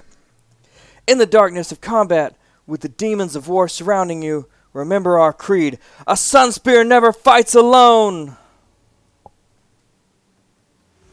Sun Spears! Go for the victory! Everybody's like, yeah! Totally! I agree. Sun Spears will not stand idly while Varish Asa harms Alona.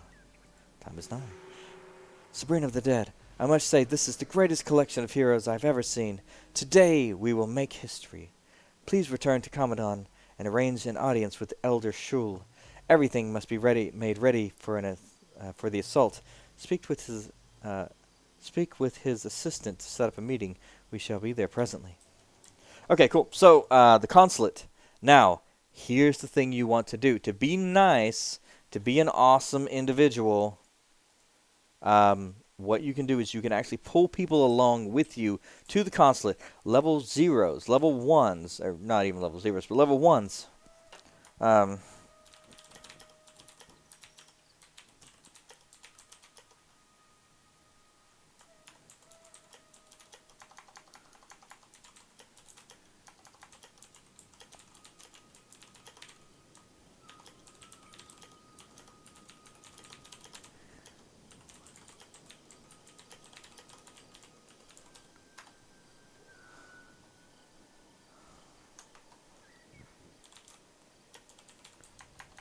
Um, People often charge for this. I don't care.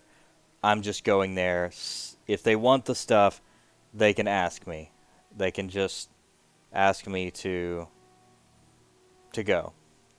Most everybody here has their armor. I'm just going to grab some people before I go. If there is anybody that wants to go, I explain that going to the consulate docks where the max level armor is, taking 3 people with me. Please whisper for transport.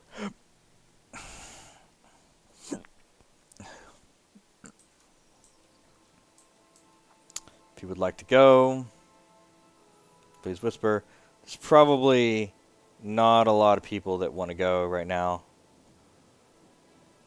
Looks like there's only one district and the international district, so that's fine.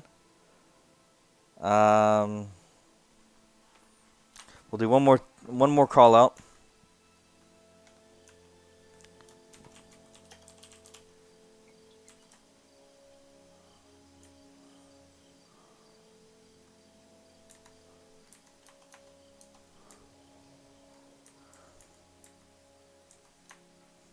We'll call it Consulate Docks.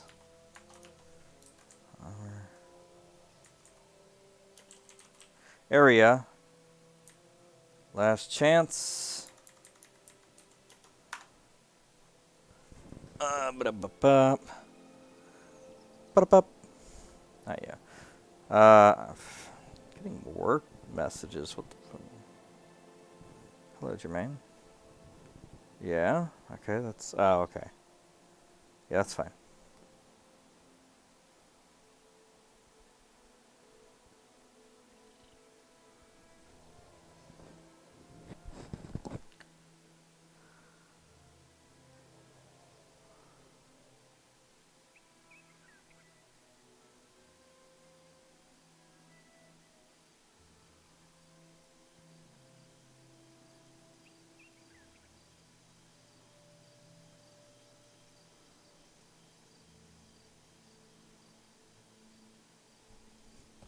Solid enough. Good plan.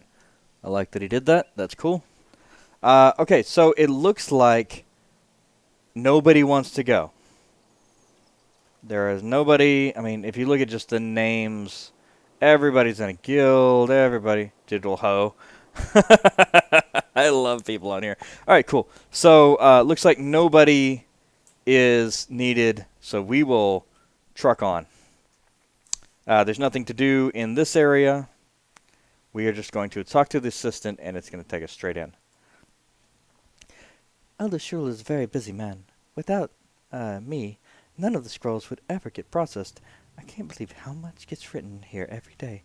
But it keeps me busy. The time is nigh. Despite his concerns, Ezra Shul has been preparing diligently since Cormier left. I trust that you're doing all you can to tip the odds in our favor. For that we are thankful. You know what? Let me take a second to stop. That is a good idea. Even if you hate the idea of something, camera's this way.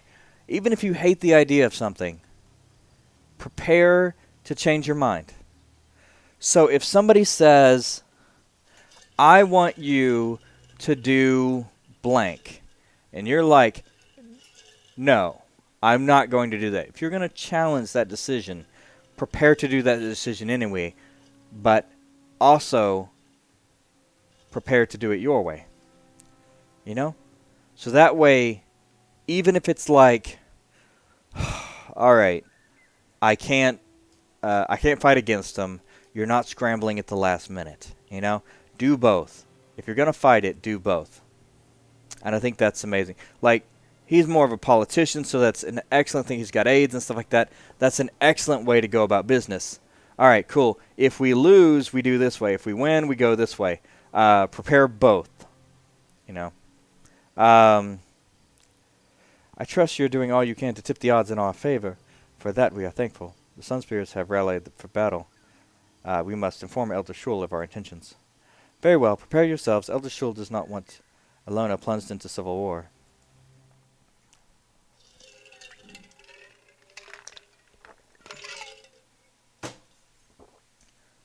Here we are. In the consulate.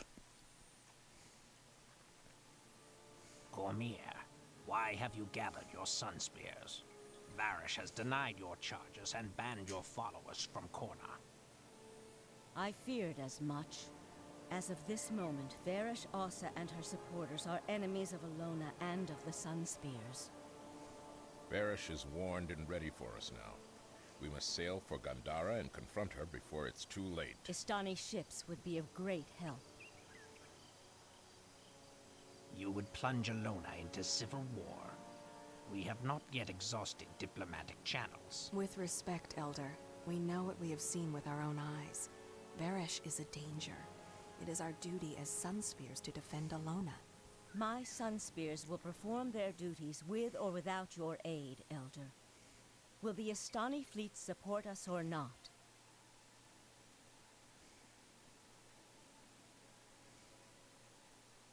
Yes.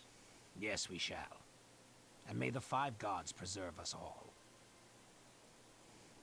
Ah, but there's 6 gods, aren't there?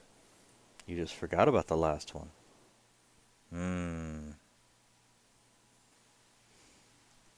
Alright, here is where I was talking about. Now, here it is. Here is what we were talking about. The heroes chasing Zenami. Zenmai. Chasing Zenmai. Zenmai. Zenmai. Anyway, Zenmai, yeah. Amy. Chasing Amy. It's a joke. Chasing Zenmai. There's a lot of pop culture. All for one and one for justice. You know, all for one and one for all. A lot of pop culture references in this game. Now, chasing Zenmai.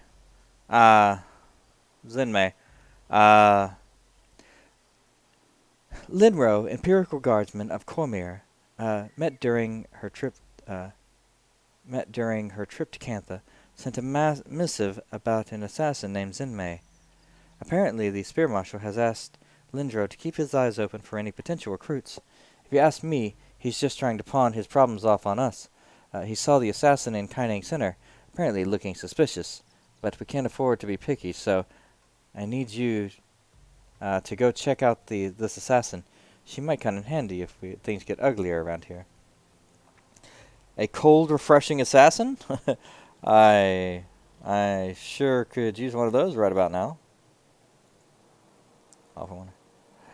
Word came from Tyria. Lion-Guard Figo and Antizark sent a message to Cormyr regarding some necromancer she met during her travels abroad. It appears Necromancer Elias has gotten himself in some trouble. The Sunspears needs you to go in Cormyr's place and find out what's going on with Elias. Can you help out one of our friends from across the sea? Elias joins your party. Now, that is what we were looking for. And obviously Minlo is here to help you across the sea.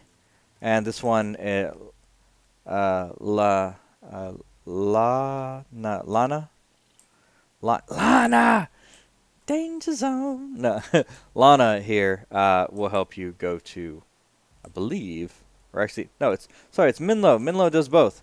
On here, Minlo is both. He's Korna and Prophecies. So that's Zashi and South. Now here is the one we've been looking for. Hello, sir. 3 vials of ink. And I think it's, what is it, 75, 25, 50. So that's 75, 75, 25, 175.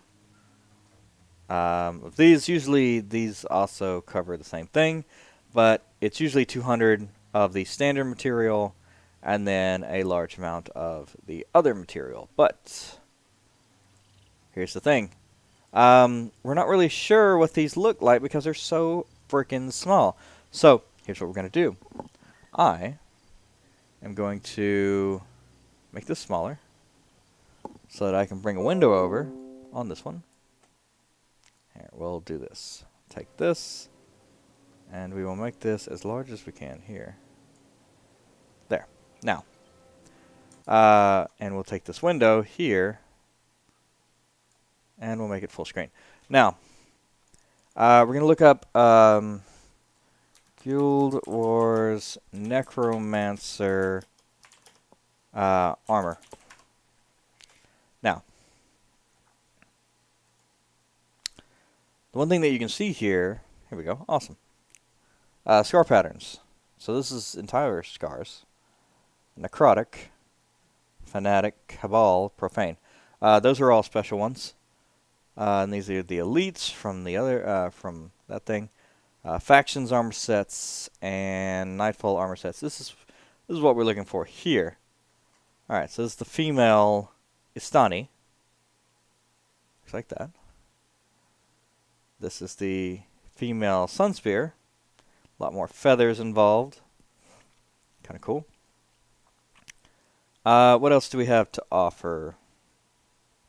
Or to look at? Sunspear, Istani. Okay, that's it. So the question is, do we want Sunspear or do we want Istani? Neither of these look like amazing.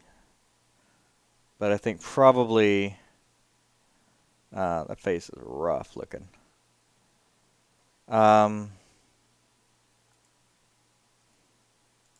Each of them have the same hairstyle. Yeah,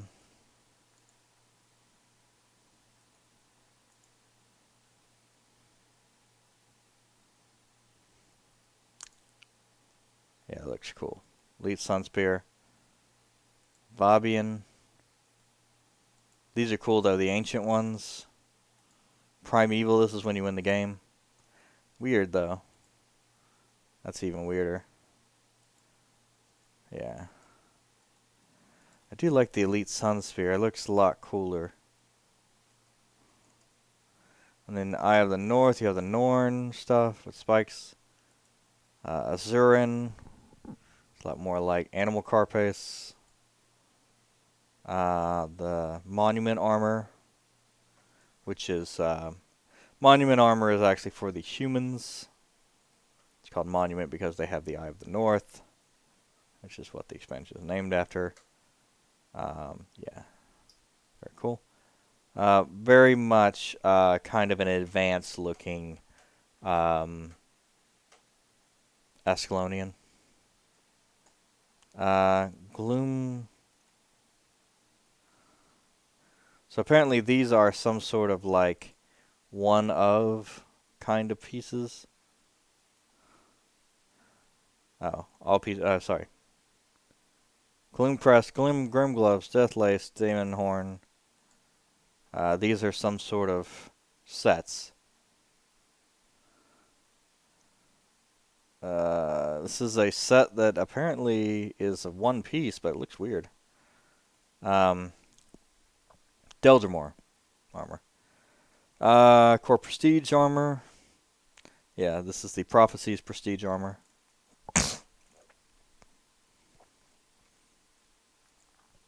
This is for Elias and whatnot. So, but anyway, that's interesting, but we have two options. Oh, that's Xingji, that looks good. I like that. Ascalon, whatever. Crichton. Interesting. And Elite Luxon. Oh, yes, and then Kurgat. Crichton. Sorry. Elite Luxon. Elite Kurzik. That's interesting. Ooh, Elite Canthan. That looks dope as shit, yo, doesn't it? That one looks awesome. I like the fishnets. Okay. Elite Canthan. I'm down with that. Anyway, our choices are not there yet. And we can pick and choose as we go through. That's cool. But right now, we have these options. I like the dress a little bit more here. I don't like those boots. I don't like those boots either, but whatever. I feel like these fade and these fade, so maybe the have an interesting look with the Istani boots and the Istani arms with the Sunspear chest and legs. So let's do that because those are all fading into something. So Istani chest and legs.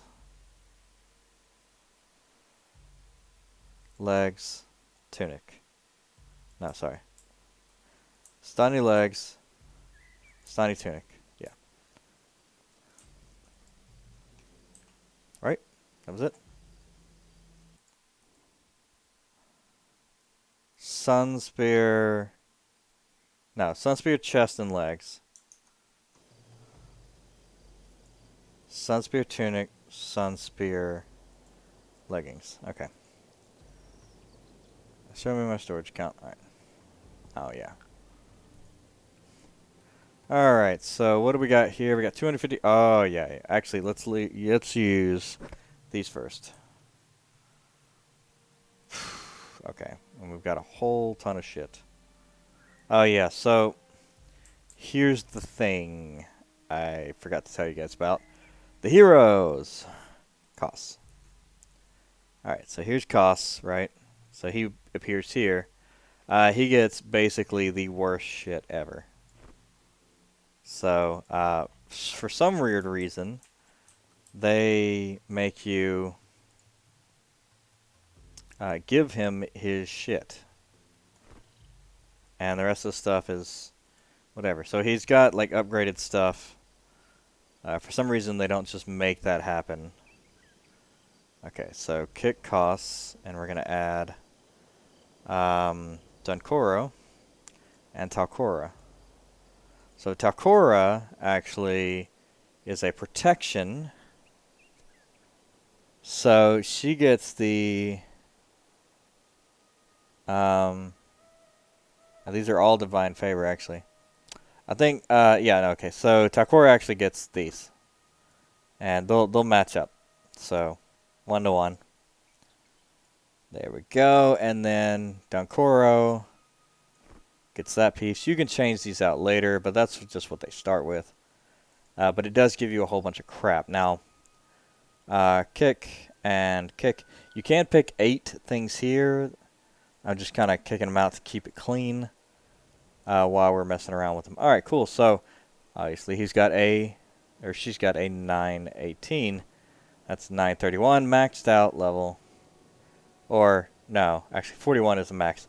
Pretty damn close. Pretty damn close to the max. So, that's fine. Now, you'll notice people like Acolyte Jin, I believe. Yeah, Acolyte Jin here. Acolyte Jin will actually have, I believe, a decent bow. Yeah. Acolyte Jin comes with a decent bow. In fact, we've got a better one for Acolyte Jin. Just by happenstance. And a fiery bowstring. Sure, why not? We'll make it fire. 'Cause, why not? Okay, so that's all good. We've got that done. And we're just kind of looking for the rest of this shit.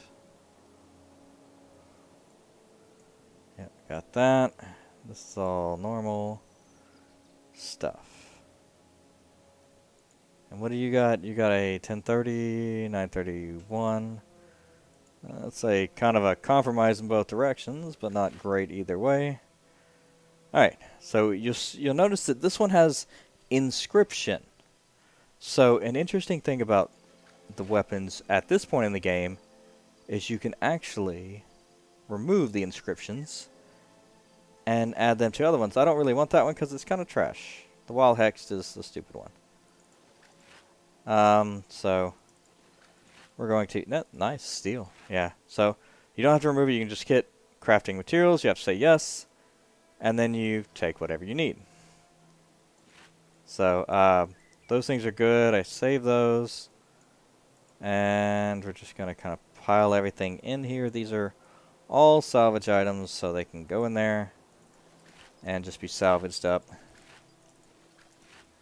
And these are random, what they give you. That's not so good. Okay, so now let me show you something here now. Now that we have dropped that off, I need stuff, right?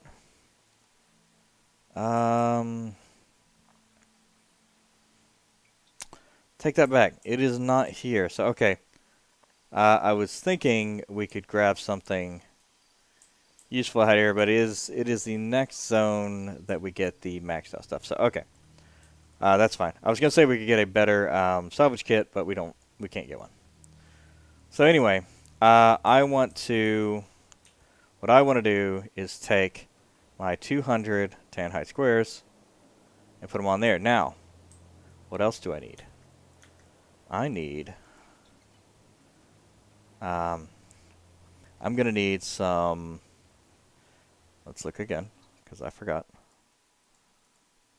We're going to need Sun Spear, chest, and legs.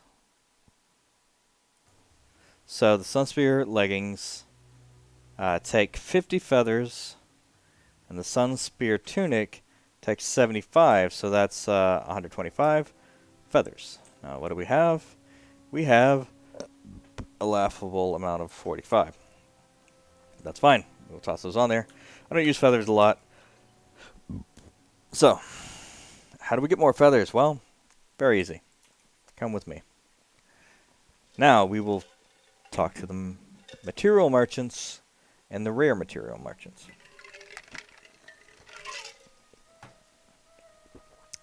I remembered the pieces that we need for the headpiece. It's completely different from what we have right now. So we need to check that out right now. So, something that we don't have at all. Rolls of parchment. We need 5 of these. Now, we also need vials of ink. I think we need about 3 of those. That's 4 just in case, so we can have an extra. Alright, so now, material trader. Alright, so we need, we're going to need feathers. Here we go, feathers. We have 45, 55, 65, 75, 85, 95, 105, 115, 125, which is actually what we need. That will leave us with 0 feathers, but that's okay. So, alright. Consulate docks. This is what the missions look like here. And also, since we're pretty sure what we're going to use, we're going to have the Sun Spear. Oh, come on. The Sun Spear's chest piece and legs, and we're going to have the Istani gloves and boots. Which needs scales. Okay, so we've got scales, though. We're going to need 50 of those. We have 18. Ooh, 18, not so good. Not so good. All right, we'll grab what we can, and then we'll come back for the. Actually, let's screw that. We'll head back to the. There we go. Now it starts you at a random place, so this time we got lucky and headed closer to where we needed to be. All right, so we have 18. We need 50 scales. 2, 3, 4, 5, 6, 7, 8, 9, 10. I'm buying extra because I need extra. Because I'm going to be completely out of scales. Feathers are not so needed. Scales are definitely needed, so we need at least a little bit. So there we go. Alright, so the Istani boots and the Sun Spear boots. So let's look again. One last check before we buy anything. Sun Spear, legs, and chest. So, Sun Spear, tunic. We're buying it here. Alright, Sun Spear tunic and Sun Spear leggings. Istani boots and gloves. Alright. Really? I don't have enough feathers. Why don't I have enough feathers? Because I am completely out of feathers.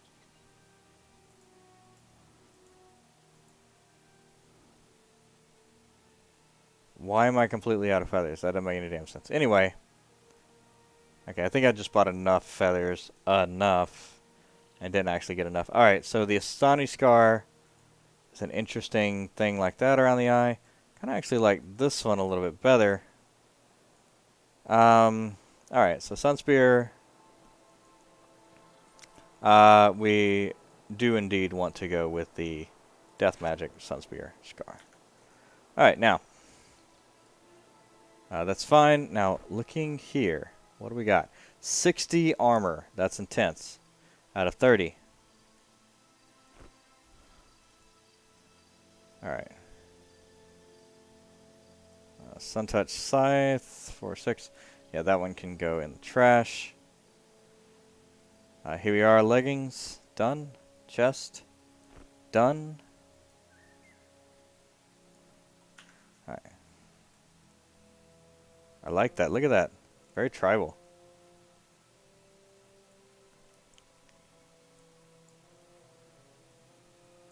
Alright. I need more feathers, so travel back. This one honestly happens a lot.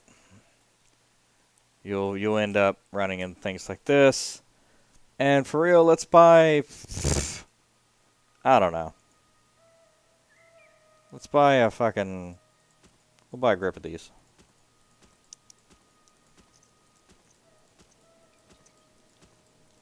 There we go. Alright. Now, you are not going to have the money to purchase all these. You are going to have to buy them, or, sorry, get them on your own. Sorry. But that's just how it's going to be. Sunspear gloves. Istani gloves. This is the Sunspear armor, so Istani gloves.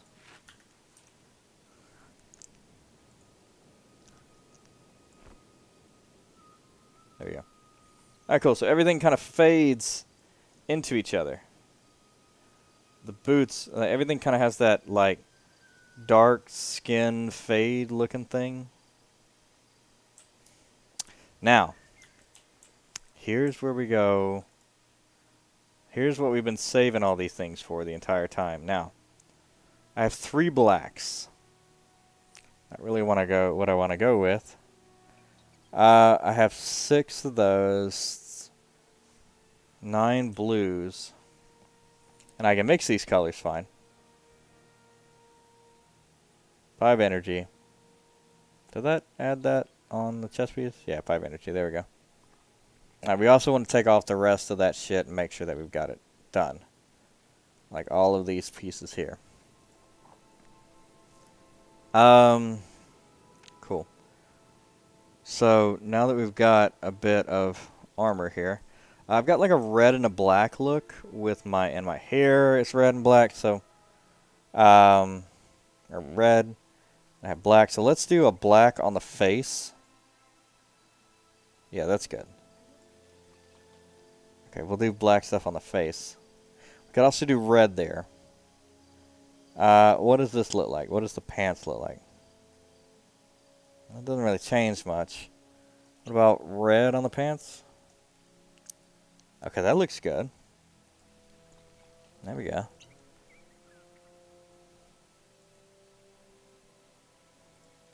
That looks good, yeah. I like that. Okay. It's like a red and a white look.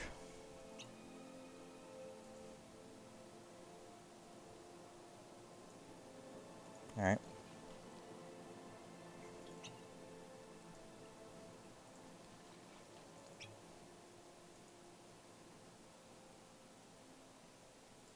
That goes white. Why does that go white? Interesting. Red makes it go white. Black makes it go black. That makes it go white. Green makes it go green. White makes it go extra white. Gray makes it go white. Purple makes it go white. Blue makes it go white. Brown makes it go white. Pink, white. And orange makes it go white. So basically green is the only other color that we can make it other than black and green. Black, green, and white.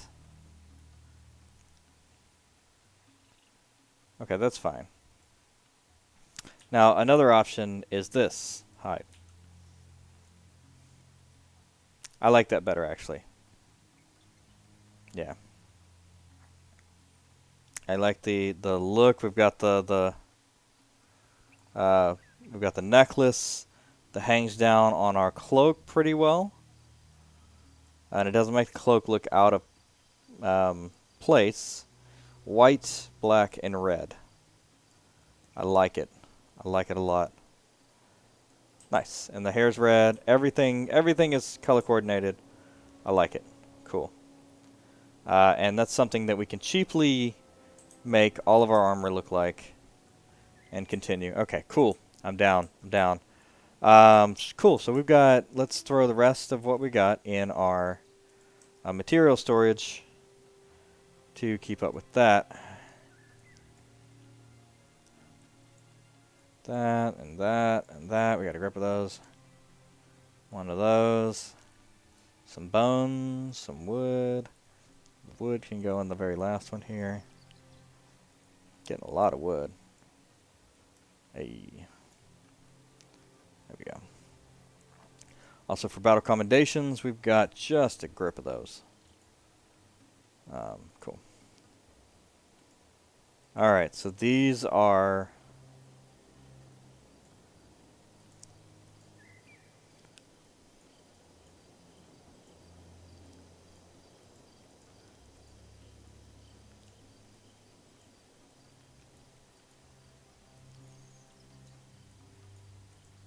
Nice. All the pieces fit nicely there. Okay. So, now what? Well, max screen. We have our, what we want our stuff to look like. We are not participating in the fight. We are actually going back into the city. And we're going to... so this is a... Sadly, you can't jump off this. You can actually make it into here by talking to her and walking in. You don't have to fast travel if you don't want to, but you can. I don't know why you would want to fast travel when you could just do... Or not fast travel when you can just do it, but... So, we want to talk to the merchant here and get a... Here we go. Ooh, that's not what we want. Actually, the identification kit is fine. We can have one of those. But we need to go to maybe Sunspear Great Hall and get a,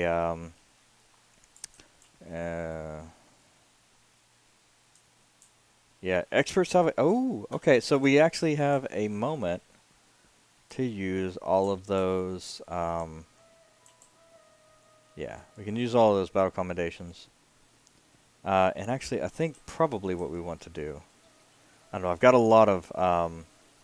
problem is that I've got a lot of battle commendations, and I've already maxed out all my characters, so...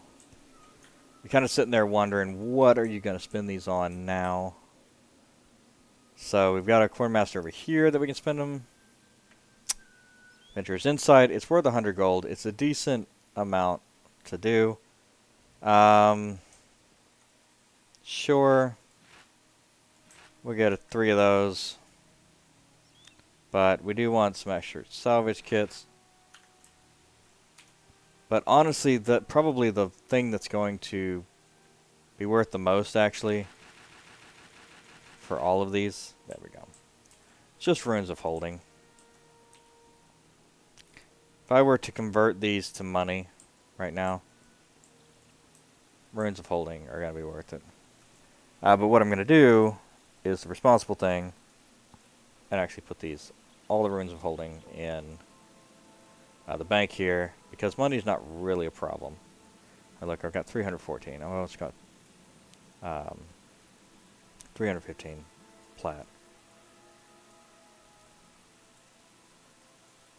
Yeah, there we go.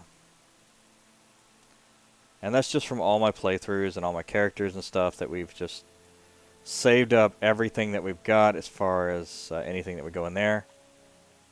And, yeah. I've got Adventurer's Insight things. Corn oh, sorry. Those are not the right one. Corn and Pendants or something different. We don't actually want to keep those. The rest of these are fine. And we can get this and this over here. Soul Reaping. Alright. Soul Reaping. Did not save it, so I'm down 1. You want to go with the most expensive one. Yep, because it will probably fail. It's actually this one. Hey, nice. Okay, we have the chance to get both of them back. Yep, see, died that one. So, Major Vigor by a long shot. Oh, we got both of them too. Awesome. And finally, Major Vitae. Nice. Okay. So, and that actually lasted for the entire thing. Nice. So I like to put this one on that, and I like to put the minor rune on the gloves, and I put my Vitae rune on the shoes. So there we go. I do my other runes on the other two. The chest and the pants. That's fine. We're going to do chest here. And we're going to do this one on the gloves. Just going down the line.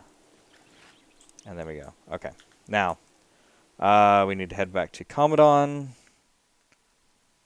And we're going to get... we're going to talk to a merchant over there. Sorry, we're going to talk to a rune trader over here. Looks like we're good on the runes that we need. We just need to get another one of those 25%. Necromancer. Yeah, Exploiting Corpses ones. And we'll put that on the head. And then we need some more. What are these? Like, these are neat. I do like these, actually, with the holy damage. So these are good just to put on everything because they increase the armor. We're going to buy... Oh, I was like, what? I was like, I have never seen that before. Yeah, okay. Yeah, so this... Oh, shit. Oh, no! For real, I bought the last one? You're kidding me.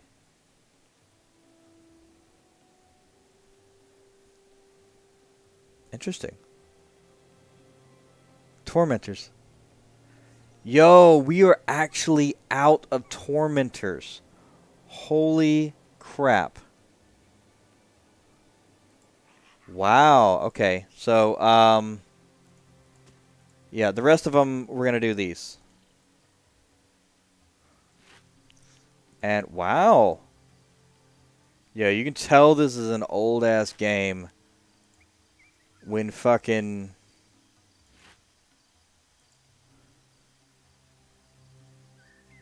Oh. Yeah. You can tell this is an old-ass game when fucking you run out of fucking tormentors on it. Honestly, that's probably why it cost so damn much. Not that it was any damn good, but just that there was only one left. I do like the 10 armor just top to top. So that's 70 armor. That puts you mid-tier. 80 armor is what warriors start at. So 70 armor is like mid-tier. And whatnot. I think you get like 15 or something like that. You get 10 more or something like that. You get some pretty good armor as a plate wearer. But yeah, like these ones are cool though because like this one's strange. Your health goes like much. Undertaker gives you a whole lot more. But 5 minions. 5 minions I can pretty much stay with 5 minions going. 15 armor, not bad. This one gives me 10 armor regardless, and it's 6 armor against holy damage. I feel like that's just not something that Here we go. We're gonna buy this one because that's what I want it to be. So that's fine. We have the potential of more with the other one, and there literally are none left. But anyway, so definitely sell your insignias. Holy crap, I've never seen them run out before. But anyway, this one's actually pretty easy to get to. But I want to go back to Antizark.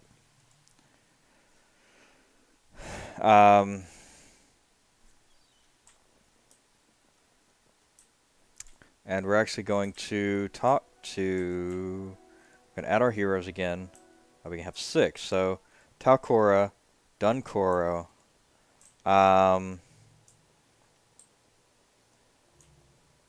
yeah,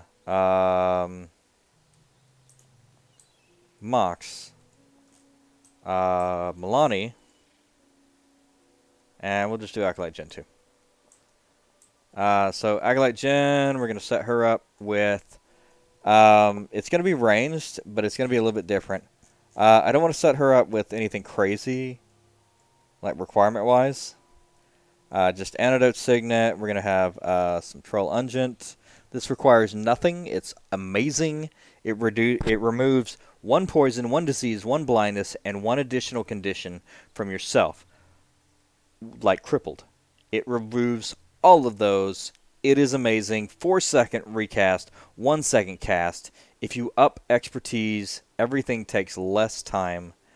I mean, honestly, there's really not a bad way to go.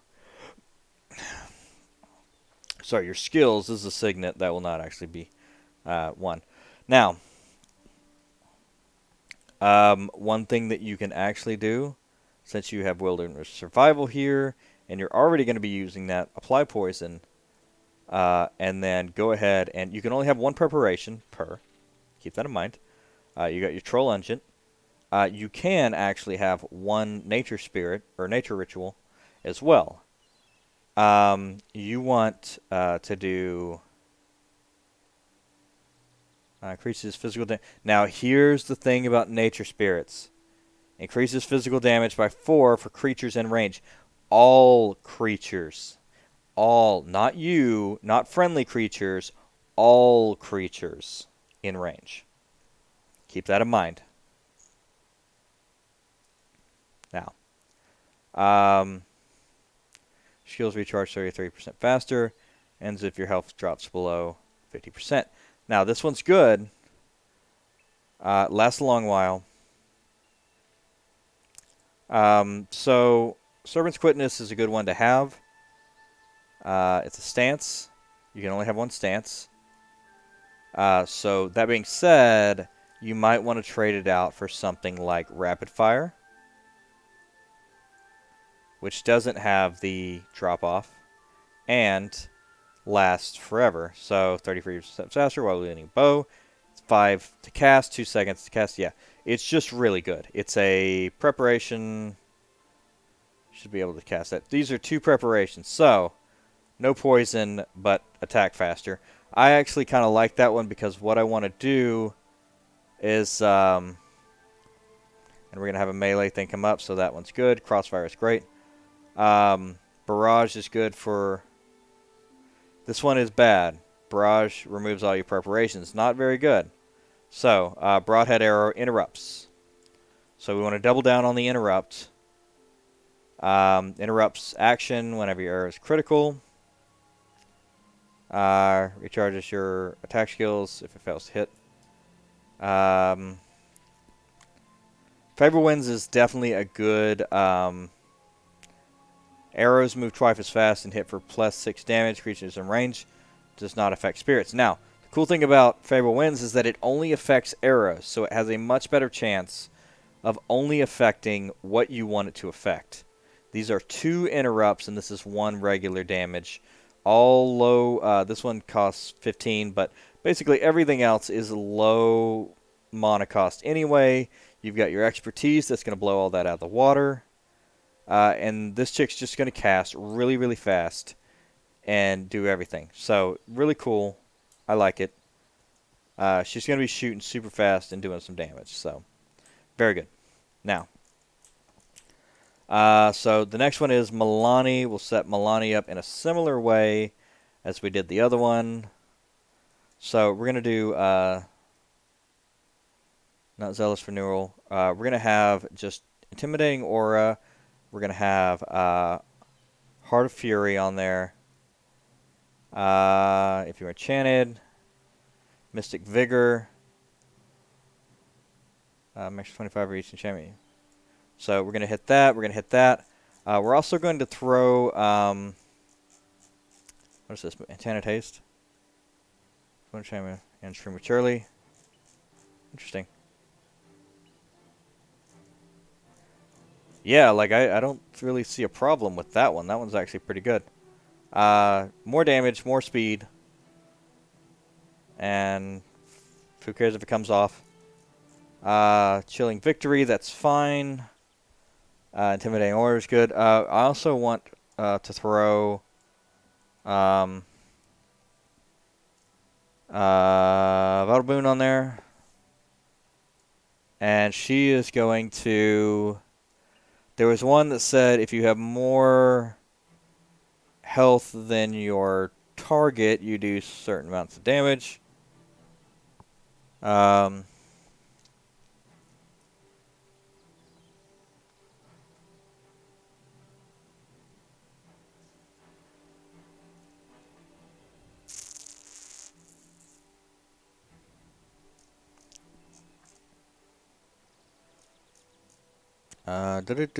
Do.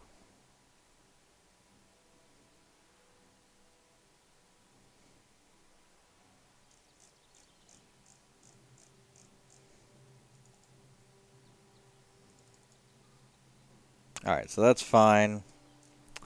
Where is it?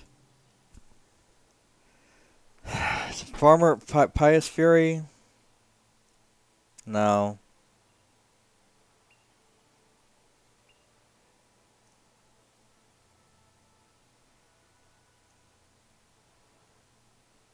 Well, we need Duena.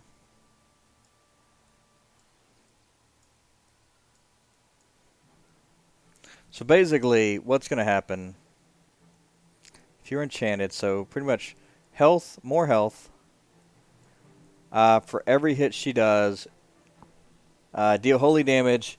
You lose 1 hex whenever you use a dervish attack skill. Heal allies in earshot for 29 health whenever you lose a dervish enchantment. The skill is disabled for 45 seconds. Okay, so we want to...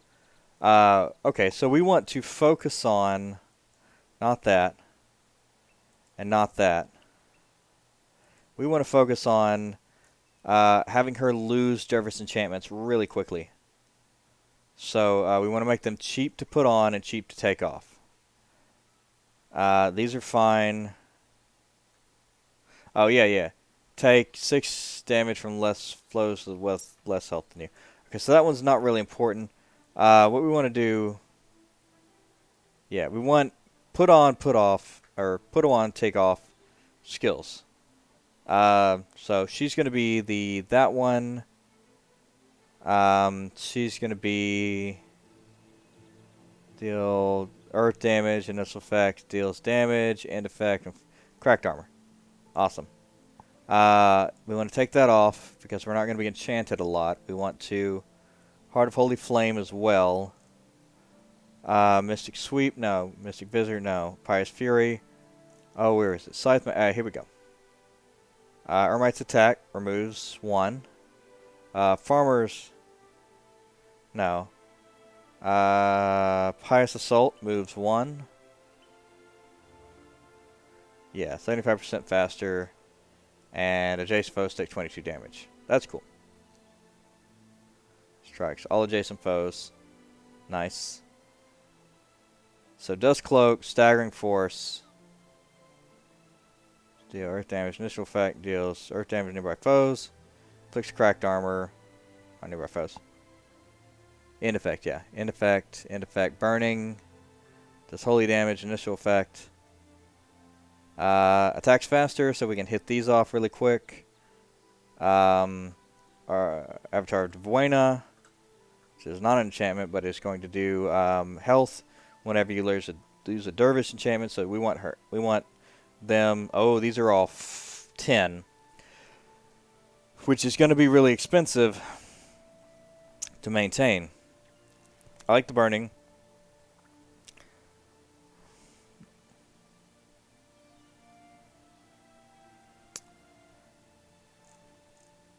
We'll let her figure it out. Honestly, it's a lot and it's going to be hard to maintain, and she's going to not handle that very well. But we'll see. We'll see what happens. Alright, so Lion Guard Figo is the guy.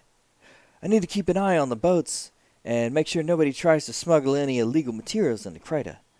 You wouldn't believe what people try. One necromancer even tried to import animated remains of his wife. All for one and one for justice. You're one of Cormyr's Sunspears. Great. When she passed through here, Cormyr spoke highly of the necromancer Elias. If you're here to help him, you might want to hurry. His former comrade from the White Mantle recently kidnapped some more of the townsfolk. They had been chosen. Bloody fool ran after them, raving something about meting out justice. Do you wish to pursue them? Yes. And that's the standard your party is going to follow.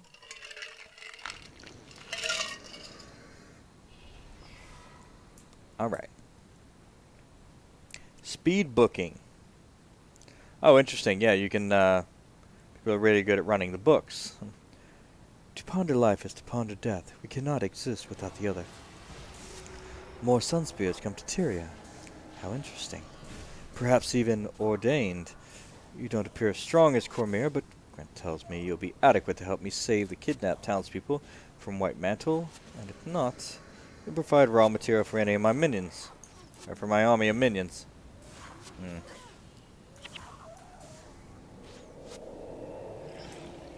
Yeah, I'm not going to become a minion, but I will definitely help you, sir.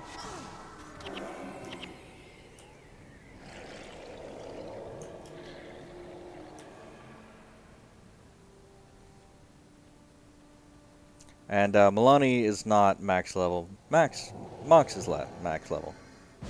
The problem with Milani right now, and until I go through and actually find max level stuff, anybody like, I guess just Milani, is going to have, because Mox comes with a max level weapon. Milani is not going to have a max level weapon because they do not drop in the expansion that I'm in. Until the very end. They do drop later. But that's a different story, and I'll show you what I'm talking about later. And why they drop. But that's going to be a long time. Basically, it was a piece that was added well after the current tier. So you have those sorts of enemies in the battles, and they're very tough. But you,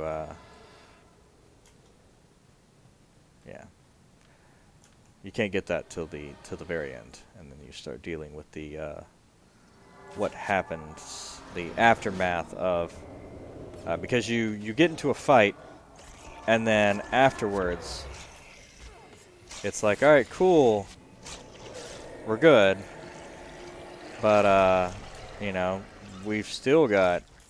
It's not like we just cut the head off the snake. We didn't kill everybody, you know.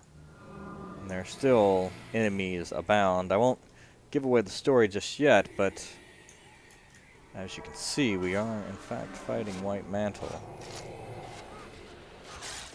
So we'll see. This could just be something that, you know, Elias has a problem with the White Mantle, and we're helping him out. I don't know. But we have just, in the story part, we've just met Havlion, and we are handling that ourselves, but you never know where these stories might go. It seems alright. He let us in. We fought the undead with him, but I don't know. I don't know where the the story goes.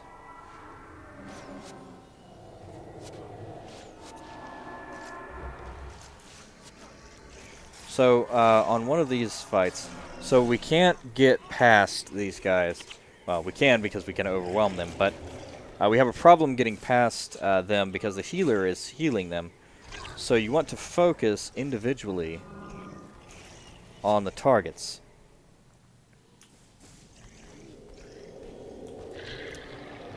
And that's going to allow you to move forward when otherwise you would be in kind of a bad situation.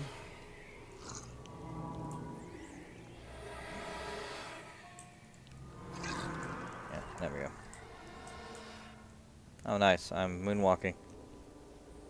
What is it that slithers behind our backs? Why, if it isn't the traitor. Olias. Has your god sent you here to escort the blasphemers to the underworld? Still your tongue, Erulai, lest it rot consume it. The hand of Grenth is patient one, but for he knows all will eventually come before him. Those people will be judged by not now and not by you. At this moment, Grenth will have his eyes upon you. Has his eyes upon you. Your time has come, Erulai. Will you walk towards Grenson Braith or turn your back and be struck down as a coward? Look, surely it's a sign that our gods have not abandoned us. They come now, in my time of need. You're not. No! What manner of abominations are these? They're not servants of Grenth. And more of the beings that we fought beforehand. I'll see if I can give you a better look of what they look like. Yeah. There's more of them. They're level 20. Rather tough. There we go. Not bad at all, Sunspear. You're made of sterner material than mere bone and flesh. Perhaps you, too, have been touched by the hand of Grenth. These demons worry me, however. They are alien even to Grenth, and that does not bode well. It appears the land of Alona is in need of Grenth's justice. Alright. So, Elias.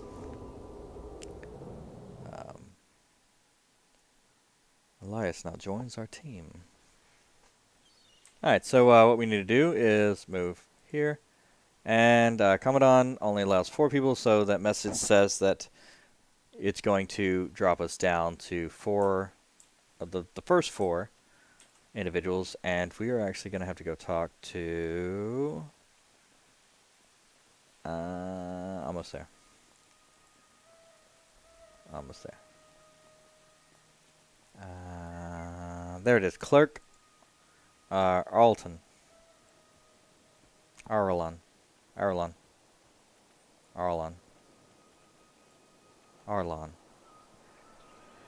Clerk Arlon.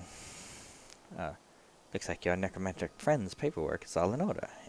He now has a temporary Sunspear visa that should last throughout the stay in Alona. Just tell him to keep his minions away from me. Dreadful things. And that gives us Elias. Now, Elias, let's get back to, take the boat back to Lion's Ark. Okay, so there's a few more that we want to do, but we wanted to get Elias up to speed and get him in the group. Okay, so we don't really need mocks. Dervishes are fine, but they're not great. Elias. Alright, so we want Elias set up. Elias is actually going to be a necromancer. I'm sorry, not a necromancer. He's actually going to be a necromancer ritualist. So we're going to set him up with a Discord build, or a disco build. So we're going to do restoration. Flesh of my flesh. I'm in body and soul. And we're going to do a 3 energy if you're holding an item, and then we're going to make that item be protective with Kalai.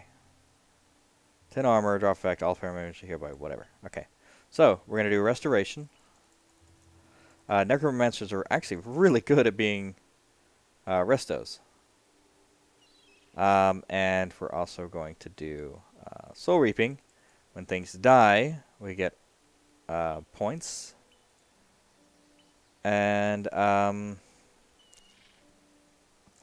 yeah. So and Soul Reaping does things like Masochism, which is great for summoning. Whenever you cast a spell, 4%, and it could be better. Masochism is good, but crazy. So you don't want to cast a lot of spells, which is good for Mini-Master because you don't like to cast a lot of spells. Signal of Lost Souls. You gain health and 6 energy if target's below 50% health. Great for these kind of builds because they do awesome stuff. Now,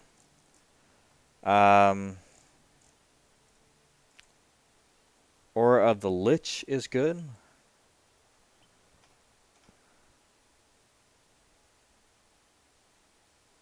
So this one's actually really cool. You see what this does? Exploits all corpses in earshot. Animates level 1 bone horror, not minion, horror, plus 1 for each exploited corpse. You have 1 plus death magic. Now that's really cool because that ups your death magic ability by a lot.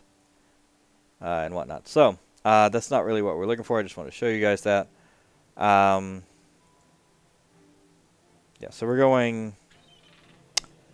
yeah, basically Restoration and Soul Reaping. So we will put stuff... I don't actually have a... I think we're... No, actually, I think we're going with... we'll drop down on Resto a little bit and go into Communing, is it? I think Communing's good.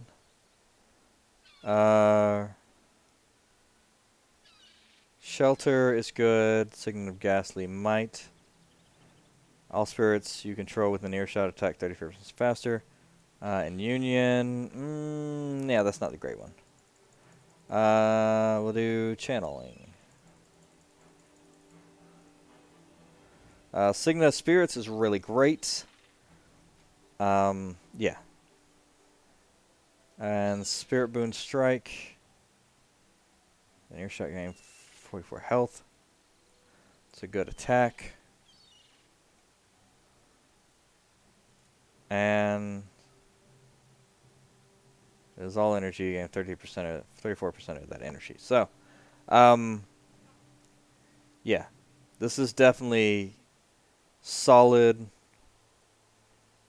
Spirit Siphon. Yeah, so basically the spirits are, this heals them, this takes all their energy, but it gives it to you. So this is fine.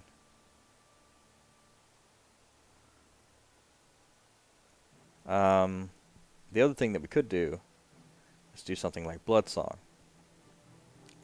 Yeah, actually Blood Song's fine. It's cheap, it's easy to cast. Everything's really cheap and they can grab energy. Actually, honestly, with this, they should have enough energy to really just do anything. All Hexus foes near your target, spirits do. Oh, actually, that's not bad at all. But that's not great. Okay, so we'll just do this. Spirit Boon Strike. That gives them a damage. Inflicts burning condition when you're in earshot of a spirit. Actually, that's not bad.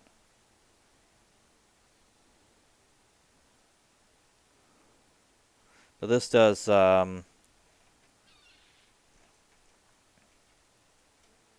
yeah. This lets their spirits last longer. This is 3 spirits. All right, that's fine. That's a solid. And there's healing stuff. You know, lots of healing going on. Better stuff. Yeah, we're all good right there. Channeling, Soul Reaping. Yeah. Yeah. And this one is a heal for themselves. Restoration. Soul Reaping. Alright, cool. That's fine. It's good. Yeah. Should be a solid piece. Should be a solid guy. Alright, we got Acolyte Jin we're bringing up. What else we got? Koss. Now Koss is interesting. We can do a bit with Koss. Koss actually has some good skills. So what we want to do is we want to split between swordsmanship and not tactics, but strength. And we want to put most in here, strength. Okay. So what we're going to do with our strength is actually a nice little build with this. So we want to put a standard just sprint, and the other one is where is it? Power attack is good. Well, I'm going to find it. Flail. There you go. So this one makes you move 33% slower. It's a stance. This one removes that stance and makes you move 25% faster. 15 seconds. This one has 4 adrenaline. Not a bad deal. There we go. All right. So that lets us do that. Now, we want to pick out our attacks, right? We want 1 interrupt, because interrupts are important. So this one is 5 half second at 15, 5 half second 10. But this one disables the interrupted skill for 20 seconds. Target foe has cracked armor. We do actually have somebody putting cracked armor on, and that is not somebody I have right here. All right, that's fine. So that's not important. So we're not going to use that one. We're going to do Distracting Blow. Very quick, very fast recharge on that one. That's good. We're going to go with... what are we going to go with? The first attack, which basically is going to be our... now, Warrior's Endurance is a good one. And we can go with a lot of energy-based attacks, which is pretty neat. If we have a full energy-based bar, well, basically a full and a very low requirement for adrenaline, we can go with Warrior's Endurance, which is pretty neat. And yeah, we want the swordsmanship line here. But we do want the 100 blades, which is actually, well, that's energy-based. So... now that we're doing this, we want to go with a very small energy pull, and our next attacks want to be Sun and Moon Slash, because that one's good, because it hits multiple targets. And actually, this is much better if you can throw a scythe on them, which we actually can. Perfect. So we're going to make him go... We're Dervish. We're going to take... No, because that pulls completely out of Sword Mastery. That was not any good. Okay. Not Warrior Dervish. And we're going to replace that sword. So sorry about that. That was wrong. Griffins. This knockdown if blocked. Knockdown if blocked. These are neat. Very neat. Definitely... a get through when they're blocked attack is important. And we may actually end up just having that one. But I think there's a final attack that I'm trying to remember where it is. Counterattack's good.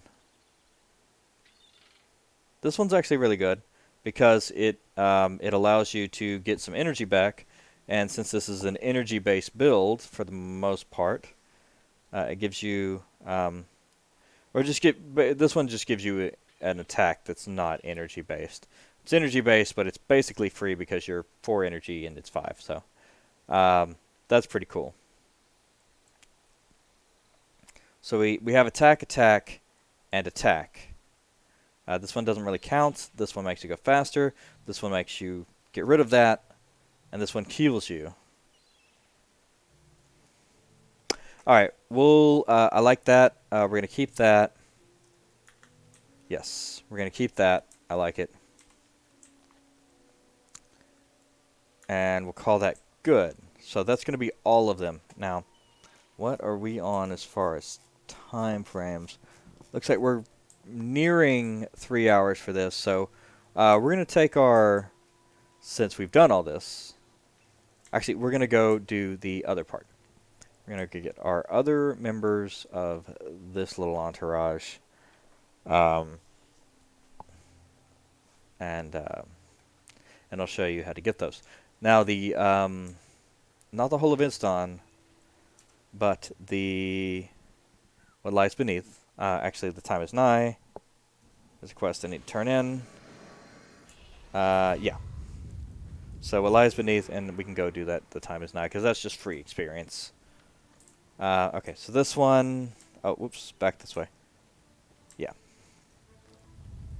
So we're going to go through here. Bog scale in this area. You've seen this area a few times, but we're actually going to go out and explore it now.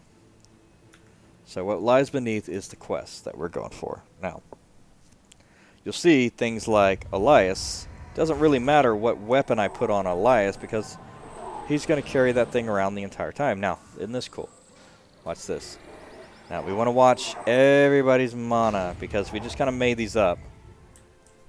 I'm worried about... Actually, I'm not really worried about anybody. I would be worried about Milani's ability.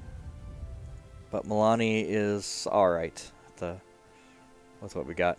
Alright, so this one's going to be full of... I don't even know what it's going to be full of. It's going to be full of something. Before you leads a massive crag leading to subterranean depths. Explore the crevice. And that's your standard. Everybody in your party is going to be moved. Alright. Every now and then we're going to be hit with those. So we're going to continue along here. Hero 5. Hero 4. So we've got our healer. Our group healer. We've got our damage...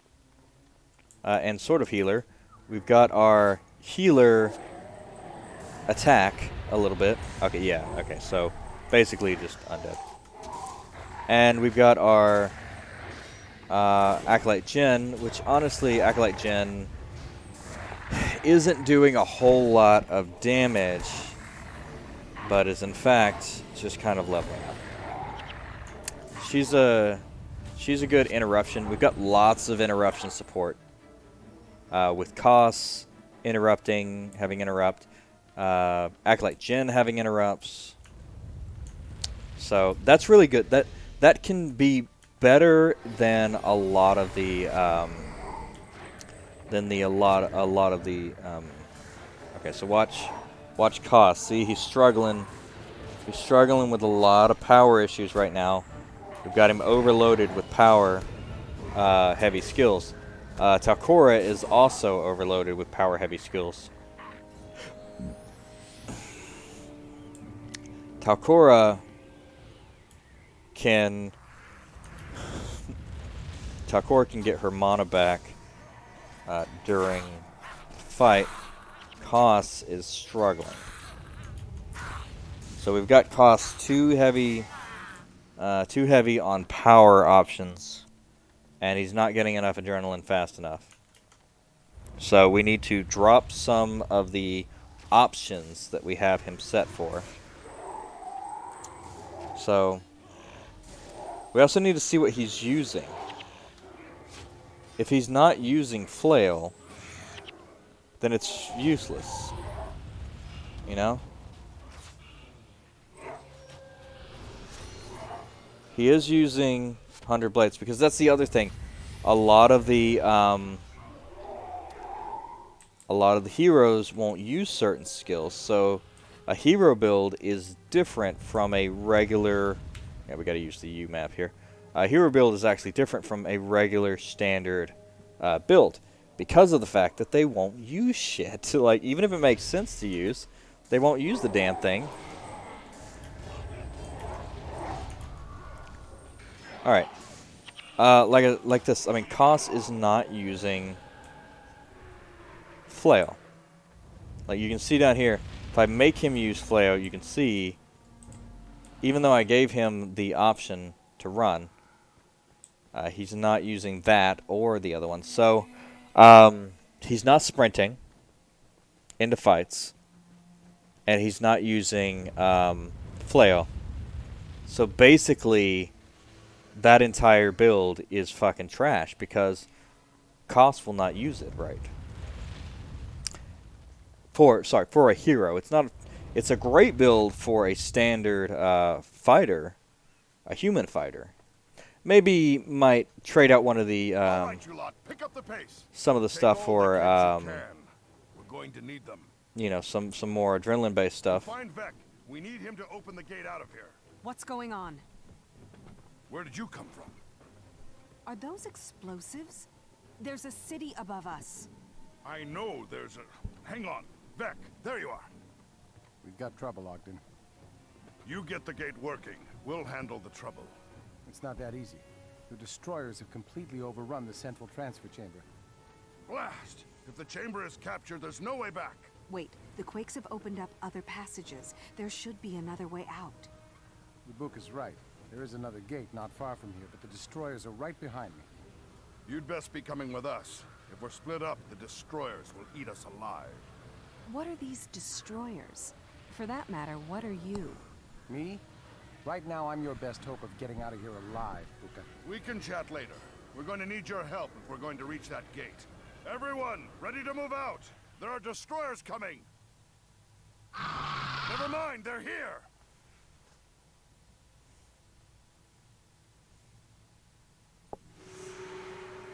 Destroyers, very bad. So, as you can see, destroyers are coming. They're popping up. And if we take a look at their levels, they're all like 28. We are not going to fight them. We are level 16. They are almost double our level. You're gonna die. You can't fight the destroyers right here. You might be able to last just long enough to do a little bit of damage to them and handle yourself a little bit if you are maxed out with all of the stuff, maxed out heroes with a great build. Past that, don't worry about it. You're not going to make it. Alright, so we want to pull these back, put them on defensive mode. By the way, there are fight, guard, and avoid combat. You want to probably keep your healers on avoid combat because they have no attack abilities. It doesn't matter. You don't want them inadvertently attacking things and wasting their time. The ones that you do want attacking, you go ahead and leave them on defensive mode. Basically, everybody defensive mode. Fight means that they are going to go out of their way to attack targets. That's not what you want, ever, really. So you have a certain amount of time to escape this area. And if you're watching your map, you can see up here, and we can zoom in on here. That's as far as you can go in now. We are moving in to attack here. Looks like actually everybody survived this time, so that's cool. Also, you'll notice that everybody's level 20. Very handy. Both of these being level 20. Because as soon as we walk through this gate, I'll show you why. There's also free experience on the other side of this gate too. And another thing. And through the gates. Free experience. Now, there's more free experience. But right now, that's the free experience. Into the north.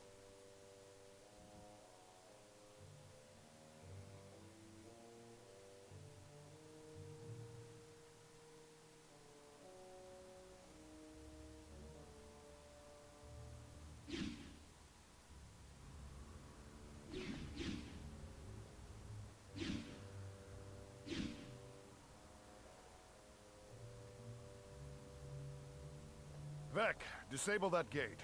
Everyone else, set up a perimeter. Where are we? The far Shiver Peaks. More importantly, we're away from the destroyers. There are few dwarves up here. Mostly scouts or Stone Summit exiles. Hold on. No one move. What's wrong? They're called the Norn.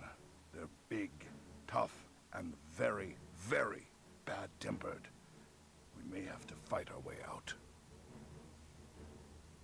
Your friend is half right. Not many dwarves come up here. Or humans, for that matter. There are humans up here, then? Yes. If you survive long enough, you may meet them. But do not worry. You don't have to fight me. I am hunting bigger prey than you. Where do we go from here, Ogden?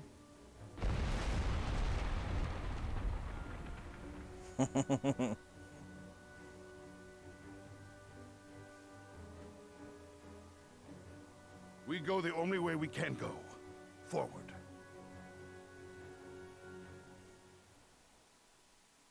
Now, even though that gate was destroyed, you can still make it back. It's not a big deal.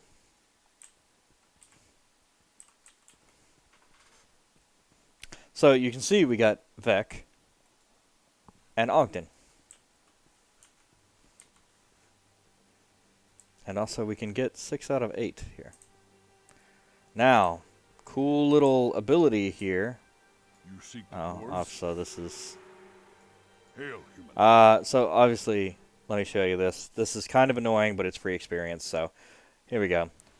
This is another one of those stupid things.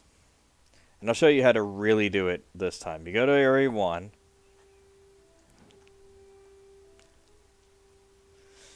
And you get Area 1. And you go to Area 2. And your heroes have to survive on their own. At Area 2, they get stuff. And they're going to encounter enemies eventually. So now we're on Area 3. And always remember to run to Area 1. Actually, there might not actually be any enemies in this area. I was thinking there were some wolves or something like that you encountered, but maybe not this one. I think this one's just standard, like, whatever. So, on to Area 1. Boom. There. Now. Also, now that you're done with this, you can just head back to Boreal Station. You don't have to wait on the timer to run out, because that's where it's going to put you regardless. So, now that you've finished your tutorial, and it's like, that wasn't very annoying watching. It was very quick. But after you've done it like 10 times, it will be the most just awful thing you've done. Now, great job, and you need to know about the heroes. Feel free to come back and bug me. Now, here's where we get the good stuff. Now, armor, weapons. So armor, we can get, like I said, Tyrion. The other, there's not really any extra shit to that. It's just Tyrion. Now, here's what you want right here. This is where you can get a max level weapon that will meet whatever requirement you need it to meet. And what we want is we want the death magic, the Boneclaw staff, because it has max level energy, and it also has max 20% have skill recharge of spells. And you'll notice that we can't actually get a side piece or a wand here. That's fine. You take what you can get, and you get your level 20 piece. Now, you want to throw that on there. Boom. We just went from 6 to 8 damage to 11 to 22 with 10 energy all the time. Plus, it's already customized to you. And 20% has skill recharge of spells. Amazing. All spells. Amazing. So, once we've got Vec and Ogden, yes, there is a reason to keep going. I remember now, because there is a very important part of your team that you need to get. So we're going to put Vec we're going to get Ogden on here. I haven't actually set them up with any skills. That's fine. We're not going to worry about that too much. We're just going to come down here. Get with these ones. Looks like young Jorah has recruited help in our hunt. Not very Norn of you, Jorah. Jorah letting humans bail you out. There's nothing wrong with accepting help, especially if one cannot become the bear. Come, Olaf, leave her to her challenge. Olaf and Sith, they're both right. I thank you for your help, but this is my hunt, my responsibility. Go your own way, human. Go to the north, you will find your kind there. Hail, Lowlander. By the claws of the bear spirit, I vow to regain my honor. Sorry, did you say something? If you seek help, there are other humans at the Eye of the North. Yeah. So we're going to head to the Eye of the North, and that's actually where we're going to get our last member of the easily attainable members of your team that you want to focus on. Now, there are a few more necromancers that if you really wanted to get a solid team before going out to anything, you would want to get, but we're just going to get these. Since I'm a necromancer, I think we'll be set with the mesmer we're going to get, a couple of just ridiculous ass. The reasons you want to get a necromancer, the reasons you want to get a necromancer, ooh, nice. Hypnotic staff, that's cool. That's a necromancer piece.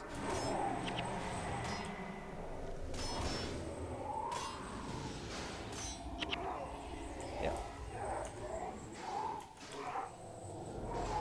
Cracked armor. Slow.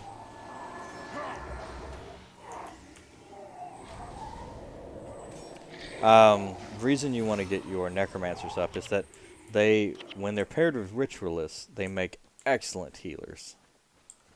As you can see, Elias is hardly trying. He provides spirits, and a lot of these skills you need to get. You basically have to go through all of these, and then you can all of the expansions, and then you can start building out your thing. The good thing about heroes, though, is that you can actually get those skills when, like, the necromancers and stuff like that, you can get the majority of the necromancer skills. You're not going to have everything available to you that I'm using because I went out and got those skills. Some of them are in very remote locations that are hard to find, you know, and you have to look those up and you have to go do all those things. So keep that in mind. Results may vary in a way, you know. So you want to, when you're getting your team set up, just remember that you're going to have to go through all of the expansions and find all of your skills to get the best results.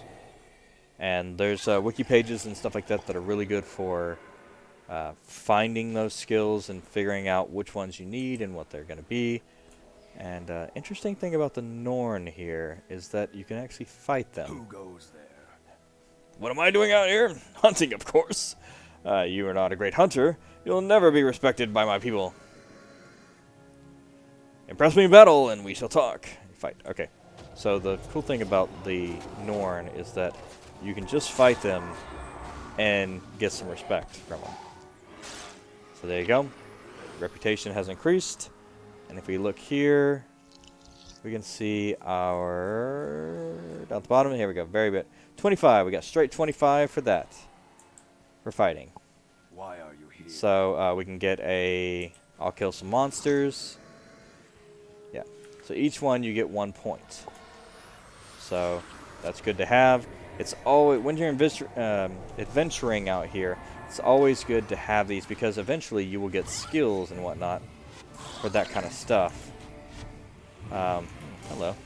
Alright, so we want to watch this. He is just maxing out his shit. So this build is not viable for costs. Especially at this level. It may be later, but right now it's not. Also, Vec, I haven't set him up, but that's an awful build, and he's just really struggling. You'll notice that the ones... Takora also is maxing out her energy, so she needs more energy regeneration skills. So we want to look into other areas and whatnot, and you want to watch their health too. Elias, he doesn't have any sacrificial skills, so that means that he does not have enough mana to keep himself going. So we want to watch that too. Maybe perhaps drops one of these, maybe an attack spell, because he'll be casting that attack spell and possibly eating up what mana he does have. So you want to watch that and just not let your and also you'll notice that I can cast more of these. Oh, this is an avalanche. This is awful. Sandstorm is a horrible spell that does a lot of damage in an area. And your guys will just... Oh, I'm boss scythe. By the way, there's a scythe right here. Ooh, Doyak Prodstaff. What is this? Nice. What did we just get? Okay, where did it go? Oh. Okay, this one is air magic. Improved sale value. Okay, so that's awful. But that's fine. We'll go through. But we can actually replace that one. Now, you don't want to remove them because you have a large chance of losing the item. But you can replace them and not lose the item. So if the item is more important to you than what's on it, go ahead and replace it. If you want the stuff that's on it, then go ahead and pull your stuff off with your salvage kits and whatnot. So there we go. We also got another set of... Oh, and I unlocked staff wrapping of warding. That's super cool. That means that is the first one I have ever gotten in years of playing this. And that means 7 elemental damage. I think that's actually maxed. Actually, it might not be the first one. That might be just the highest one I've got. But that, yeah, definitely that's awesome because I think that one is maxed. In fact, 7. I think elemental protection is the best. Now remember from the very start. Impressive, even by Asuran standards. The girl No dwarves made with this. the cape and the broken Is it flute. human-built? No, Remember this that. was put here by something more powerful than men. Still, we may find your people here. Or maybe a way to contact ours. True. King Jalus would want us to gather what allies we can to fight the destroyers. Watch out. Don't move. What's your business here? We were told there were humans here. This is the Eye of the North. Again, what is your business? We're adventurers from the south. I was from the south. From Ascalon. We're seeking a place of safety. Safe places are few and far between in the north. You're welcome to stay here. The Ebon Vanguard protects this place, but most of my fellow soldiers are away. I I would be command in admitting Captain that. Langmar's absence. My name is Gwen. Gwen.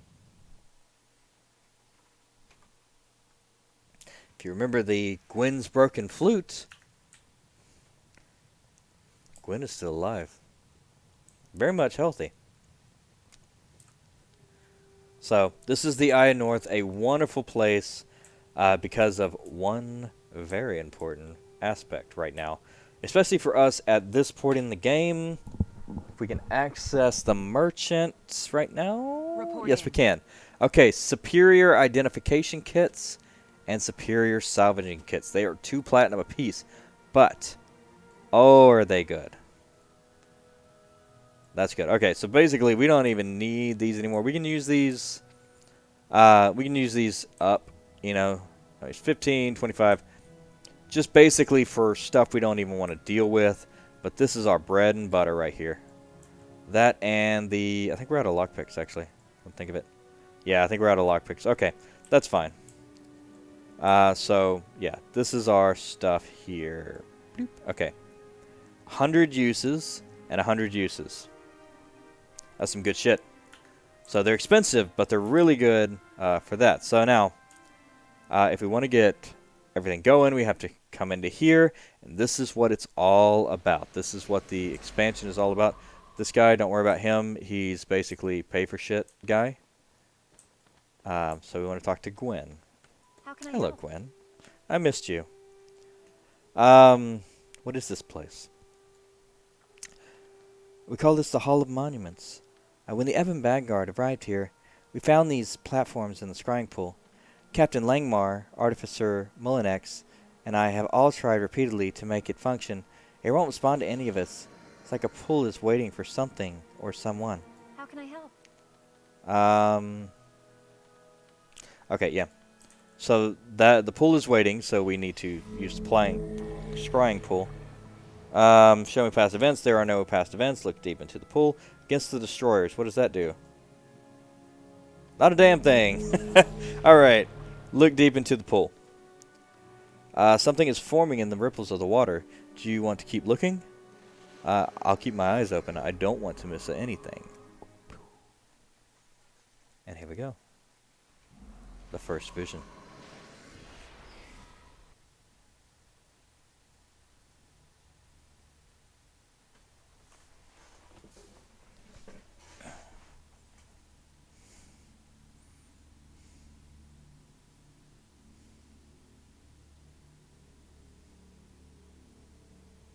This is what we've been guarding. Looks like a scrying device. You're right. We know it's magical, but can't get it to work. Hang on. Often these things are just a matter of concentration.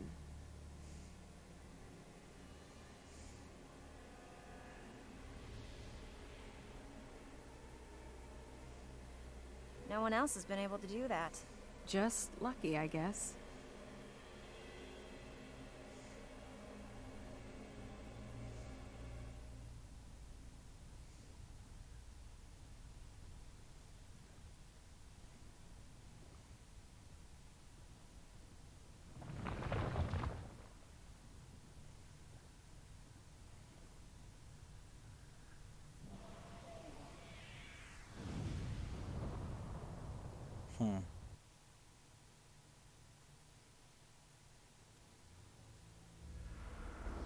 What was that? A destroyer. We fought them earlier. They've captured the Dwarven and Asuran tunnels. And they're coming this way? Seems like it. Vec, we have to rally the local populace, these Norn. But we don't know how much of the gate network has been compromised. Exactly. We're on our own. The battle starts here. What's the matter? The destroyers are coming up from the depths. We need an army right now. Help me convince the Norn to help The us. destroyers drove my people to the surface, west of these mountains. We should contact them. They're both wrong. It's the Ebon Vanguard that needs your help. A large detachment led by Captain Langmar made a sortie into the Char homelands. They're now several weeks overdue, and I fear the worst. I need you to help me find them. We need my people's knowledge. No, we need the Norn as allies. It's up to you, Buka. Which do we do first? Why do I have to make the tough decisions? You're just lucky, I guess. Smart ass. Just lucky, I guess. Alright, so talk to How Gwen. can I help? By the way, we found this monumental tapestry a while ago. I think it's meant for one of these walls, but I never got around to choosing which monument to hang it over. Since the scrying pool responded to you, I think it's only fitting you decide. Here, take it. Thank you. I know you've had greater concerns than these monuments.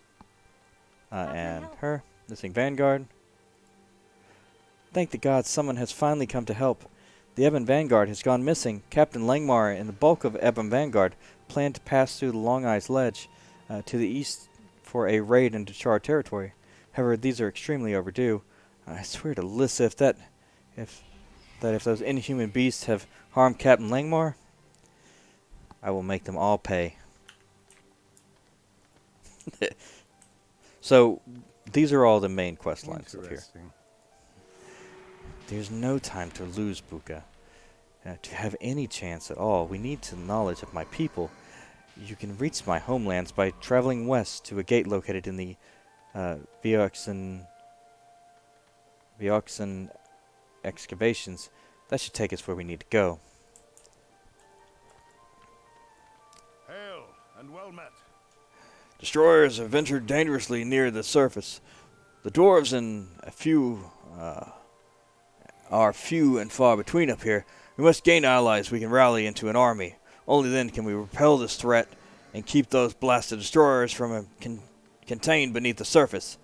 That Norn, who didn't attack us on sight, she might be an excellent starting point for creating an army we need. Sure. So that's good, and I'll show you what this guy does. He is showing me my account's accomplishments, showing me my legacy. Those are just all things that your other characters do. You know, I always put it there. Valor. Let's do the...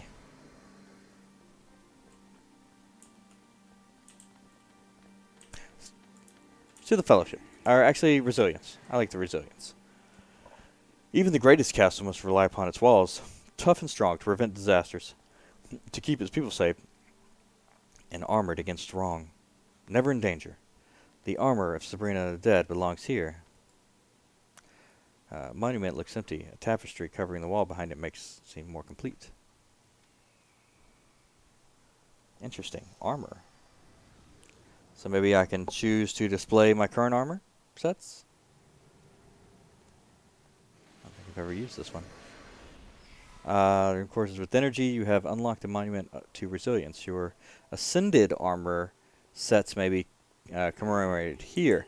That's why. Okay, the ascended armor sets. I think those are... Yes, the ascended ones are... I think they're like the in-game armors that you can get, whatnot. So that's fine.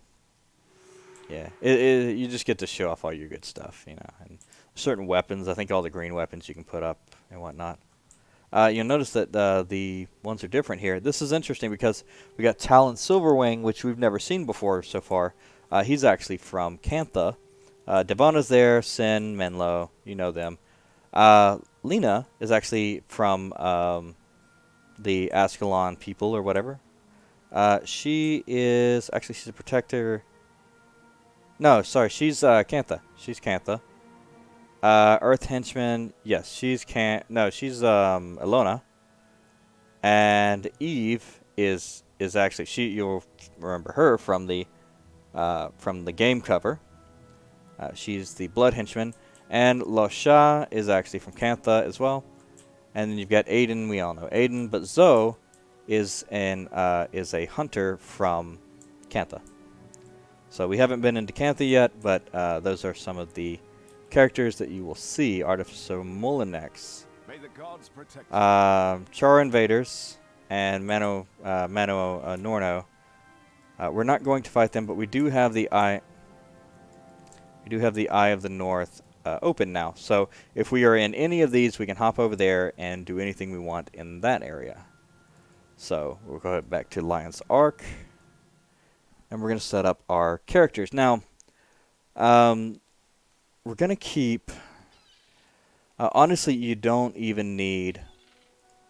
you don't really need warriors in here. And actually, I think I'm going to change... I don't know, I might keep Elias the way he is, because I'm a minion master. Yeah, that's fine.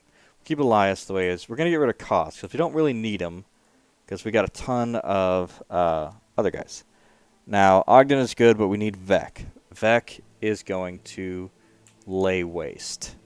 And the reason Vec is going to lay waste, and you might think that through doing like a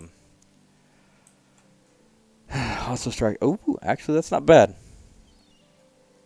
Now, actually, let's do...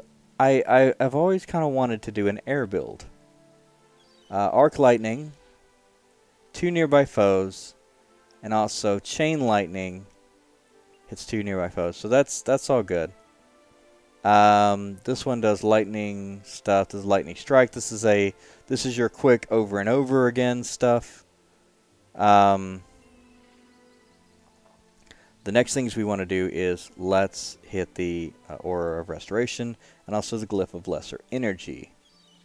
Those are going to be fine. So we want to hit that. That's our energy. This is our health. Lesser energy, actually, and we can do Glyph of Restoration. Yeah, heals you. That's fine. We'll do that. This is for fast casting. This is for this is a fast cast, but it does lots of damage to enemies.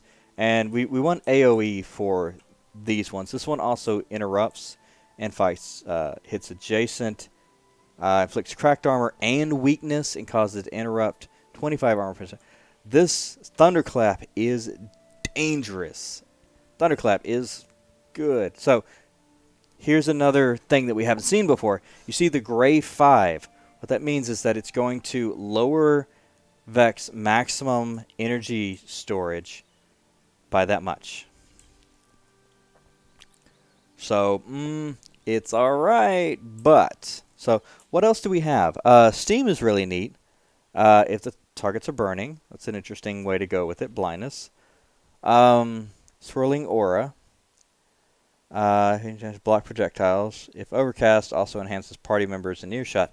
Now that's interesting. That's an interesting way to go about it, because we are going to be overcast. So do we want to use that and maybe instead of restoration here have a block projectiles thing? It's interesting.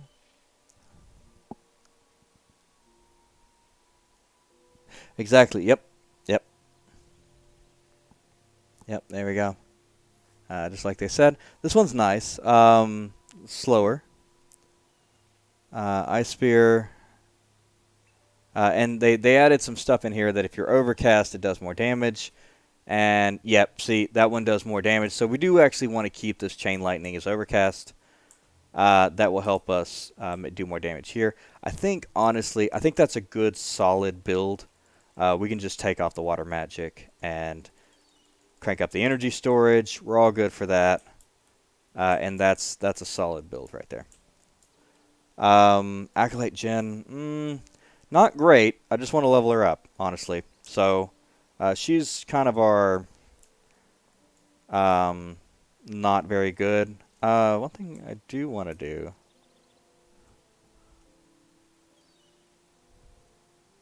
Absolutely, yeah. Yeah, you can do that too. Yeah, sometimes I do that, but I'm not simultaneously. Yeah, I'm not really looking to knock that out on this one. Because I do kind of want to keep them focused and make sure that their builds are actually usable and whatnot. Yeah, we'll just keep Resurrection Signet. It's nice. There's also Storm Chaser.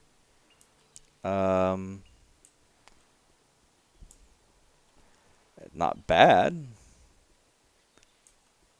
Chance and Shouts cost 3 more energy from creatures from range.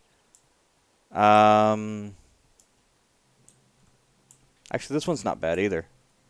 You know what? There we go. We'll take that. That's a Signet. Doesn't count as anything else, so that she can, yeah. She can do some poison damage. Perfect. So we're going to continue on to our next target. And our main quest, which is going to be the next mission area.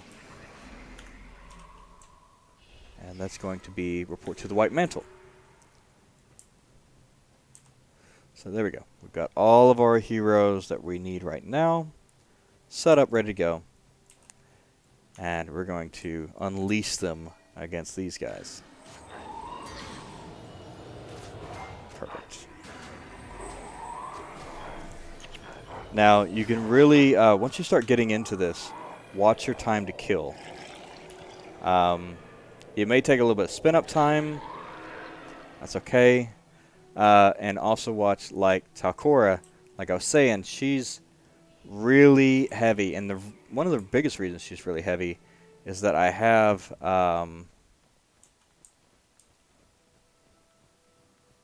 I have her really heavy on, like, spells that she needs to cast. If you have this many energy spells, then she needs to have like 1 10 energy spell. Like she's on the limit of what she can have. She needs really like 5 or a Signet or something, another Signet that won't really cause any problems with energy. things to balance like that. And minions. There we go. Alright, so not a really long walk anyway, so we don't really need to go all out on this. Oh, yep, I got him. Of course I did.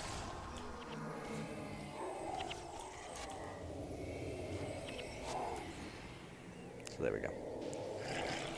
Grab us another minion and head on. You can see Delesio Seaboard is right there. Delesio. And, yeah. And here we go. The next one, I don't quite remember where the next one is. But we can do this one just fine. This mission, and then we can hop back to Antizark and do all the quests that really kind of interweave in all the little areas around here, up in here. But having a point on each really helps you move quickly through those. Just like when we were doing the quest down in Regent Valley, we just went ahead and got the Fort Rannoch, and then went ahead and did it, because that gives us a stronghold right there. Justicar Tormilio told me about you. And it is the will of the unseen, no doubt, that brings you here, for we are greatly troubled by the rising tide of undead that has beset the countryside. We need a message sent to the Confessor in the temple to the west, so that he may consider how best to protect these lands. You have witnessed for yourself these undead abominations. I would like you to travel to the Temple of Tolerance and tell Confessor Dorian of all that you have done and seen. If you are ready to undertake this task, gather together a party and click intermission. Oh my god. They didn't even go RP on that shit. Just click intermission. Oh, thanks. Yeah. We've been doing missions enough. We know how to do that. Alright. So here we are on the mission. And even though I've been talking shit about Talcor, I'm not really sure how to fix her. Except for just getting her better equipment and leveling her up at the moment. So we'll figure out what we need to do for that later. But currently I think she's doing okay, just not great, you know. So that's fine.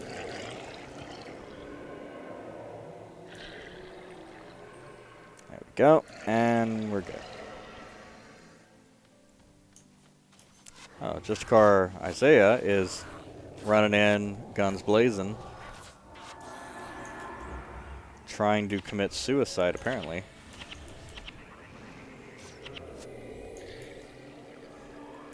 And here we go. Very nice. Oh, I love this staff with the energy and stuff. That 10 energy means the world right there. Now that we got enemies up, of course, we're going to get the skeletons. Ooh, you see that interruption? That's what I'm talking about. That's where Acolyte Jen really pulls her weight. Now, we did not bring on Gwen, which we could have replaced Gwen on there, but like I said, I wanted to level up Acolyte Jen a little bit because she does just start so far behind everybody else. And she just stays there, and then you'll be fighting level 20s and with like 11 because you never used her and whatnot. It's just awful. It's just not good. So you want to try to at least level her up a little bit before you get too far into the game. A little bit of money. And I think we've got a body. Yeah. There's another warlock. Oh, actually two. Yeah. Okay, so this is the one. We're about to crest the to the Hakewood. This is the one where you want to focus on healing or immediately running to the assistance of one particular person, and I'll show you that person because otherwise you can't do the bonus. And they do have a couple of these, like, and you've seen it before, like you have to do one thing. Like, we have to get Oink to talk to the guy, to go do the thing, and then whatnot. So you just want to leave these guys alone. They're fighting that villager. He'll handle himself. Benji. We want to fight Benji because Benji is fighting a really hard enemy. Right there. He fights the boss. So we want to go fight the boss and help Benji kill the boss. And we want to slow the boss down. And hit the boss with some stuff. And we want to heal our minions because they're crap. And Benji can heal himself pretty well, but eventually he will die. On there. There we go. Nice. And we can talk to Benji. You would make a good warrior or something, I don't know. Anyway. Talk to Benji. Chase Benji. Chase the Benji. Please stop. Please stop running. Sir. Sir. Have you heard about our Lord and Savior? Oh yeah, we have to finish the fight. But yeah, you wanna save him first. So that's fine. And look at the villagers go down real quick. Shadow of Fear. That's good. Okay, Warlock, you need to stop. You need to stop. And you guys actually need to stop hitting so damn hard.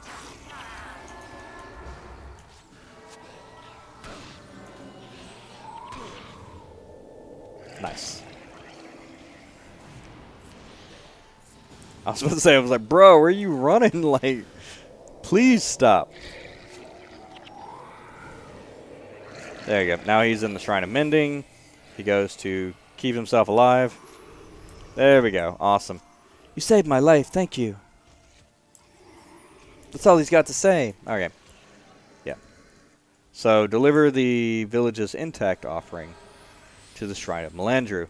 Now, we find that out, and we find out why we had to save little Benji. Because there's a guy over here, you see. But there's also a guy over here. There are 2 gates that you can run to. Now, this is the one you want. You want Gate Guard Makala. Gate Guard Makala. Now, he will let you through because you saved Benji. I'm not supposed to let anyone through this gate, but you saved my brother's life. Yep. Benji Makala. Gate Guard Makala. Boom, boom. Bada bing, bada boom. So, that's going to take us to... Yes, okay, so, yeah. We have to go get the offering, and we have to take the offering to the right place. Neither of those we have done just yet. So, also here, and we can summon... no, those were wizards. Skeletal wizards and not skeletal warlock, or skeletal sorcerers, sorry. Not skeletal warlocks. Which skeletal warlocks are zombies, therefore they have some material to make stuff with. These are just skeletons, so kind of dumb. Whatever. Luckily, I've got some other stuff that I can do. Like my curses and whatnot. That's be useful and keep my team from getting completely demolished. Because a lot of people, they make a really good team, and then they make themselves just, oh, I'm just going to do straight spike damage because I want to be damagey. It's like, well, you're trash, and you don't help your team at all. Also, I'm in the middle of getting spiked, but I think it's done now. Yeah. There's a Mesmer over there. You want to watch that very carefully because you will get completely wasted. Your team will just spike, and you're dead. It happens. Like, even on the best, you've got all your items, you got all your armor up, you've got all the best things you can put on. Like, you know, you've got all the extra, you've got all of your guys with Vitae runes and all that stuff, and you just completely, you know, screw the pooch on everything else. Slow. Tall shield. I thought about doing like a Shadow Knight kind of deal, but it's really, I don't know, it's just not conducive with like 8 skills. You can't really get a, I'm going to summon things and fight, because that's swordsmanship, summoning, like death magic, and also strength, you know. So, you know, strength to keep you alive, death magic to do damage. I mean, you could do a little of everything. That's kind of the issue. Like, you could do it fine, and you would actually have, like, the effect, but it's not, like, great. You know, it's not going to do what you want it to. Now, see, here's Melander's offering, which this is a lot harder to do if you're a warrior. Keep that in mind. But where you want to go, Melander's offering you see over there on that side. If you drop this, it will break. The bridge is out. Don't hit drop item because you will break it. So I'm not sure if it comes back. That's okay. So for this one, it's not as easy as it seems. You actually have to go here, survive a bunch of waves in that building there, and then you go on. So now you can let these guys go and follow them in. And make sure you keep your bubble away from them, because I got real close right there. So he's going to fight the White Mantle. There we go. Now that he's distracted, or all those things are distracted by the White Mantle guy, he doesn't die immediately. So you can help him out. There we go. Cool. And he's the warrior, he distracts them, you're all good.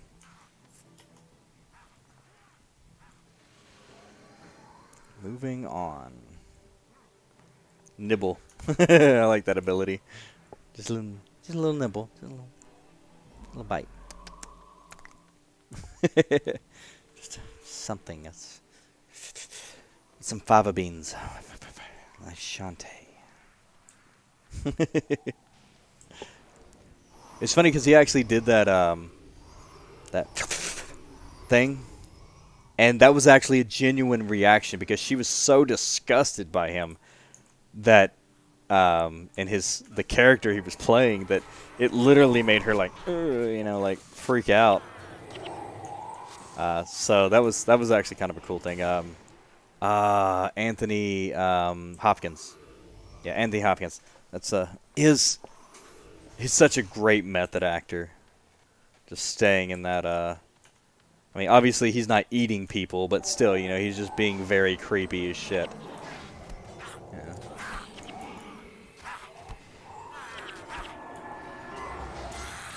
Go.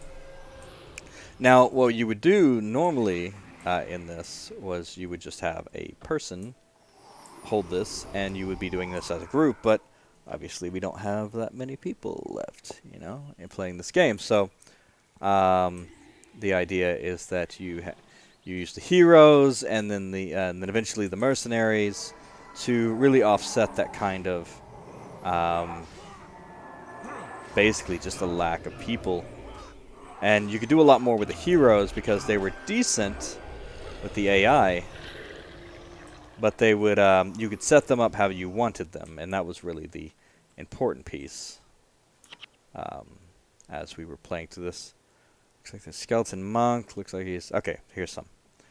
Eventually, these waves will come up.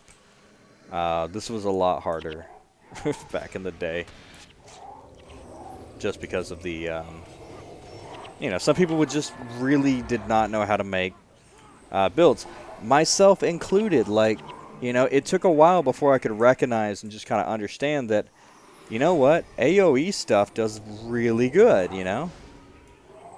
You want to, in PvE, you want to focus on AoE stuff. You see that? Like, they cast something. It wasn't blinding fast. He cast something. Knocked all of us down. Huge amount of damage. Might actually have been something that Confessor Dorian cast. Because I do have undead minions here, and if it says it affects undead, it doesn't matter if they're friendly or not. It's going to affect everybody for the most part.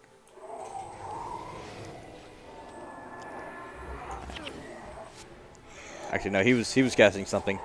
Yeah, Earthquake is one of them, but I think that's localized.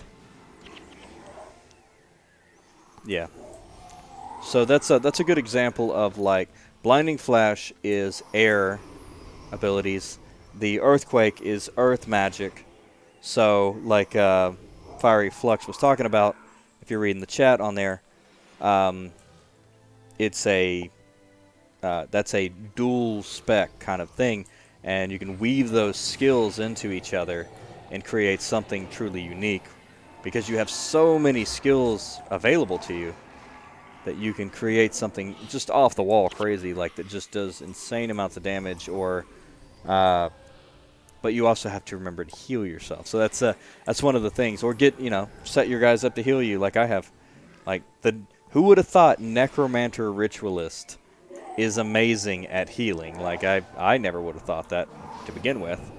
It's like, no, Necromancers, they do, drain and damage and minions, But apparently, they do amazing shit with healing. Because they have, honestly, one particular skill right here. Signal of Lost Souls heals themselves, so they can sacrifice health, but also they can get energy back from that. But also, when things die, the faster things die, the more energy they get. So you want to focus on that kind of stuff. Okay, it looks like that was the original. Sorry, that's the first enemy that shows up.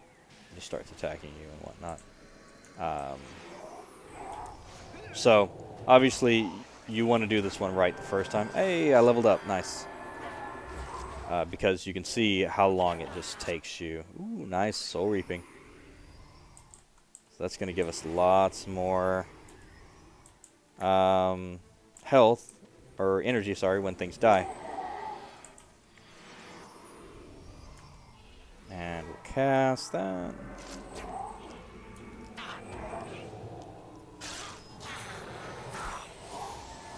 And the cool thing about Shadow of Fear is that if the enemy dies, it doesn't matter. If the enemy dies, it will still, in the area, it will cast Shadow of Fear on the remaining enemies.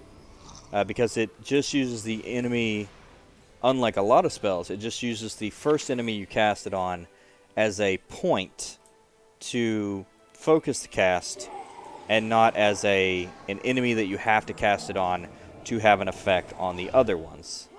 So that's a kind of a unique thing as far as a lot of the Necromancer and just any sort of AoE spells that are on the target are concerned. So that's a neat ability that this one has. Because I've had a lot of them die, and then it just, it casts on the rest of them. So we're going to cast the Fear. But they do have to be close, so yeah, it's not great. Like this one failed because it needed to do damage to the target, and the target was no more.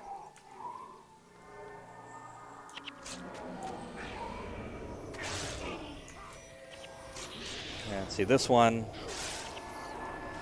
that one was actually on a living target, or still living target. That's fine. I love that burst of light when it comes down. Just fries everything. Nice. What are we looking at? Okay, here we go.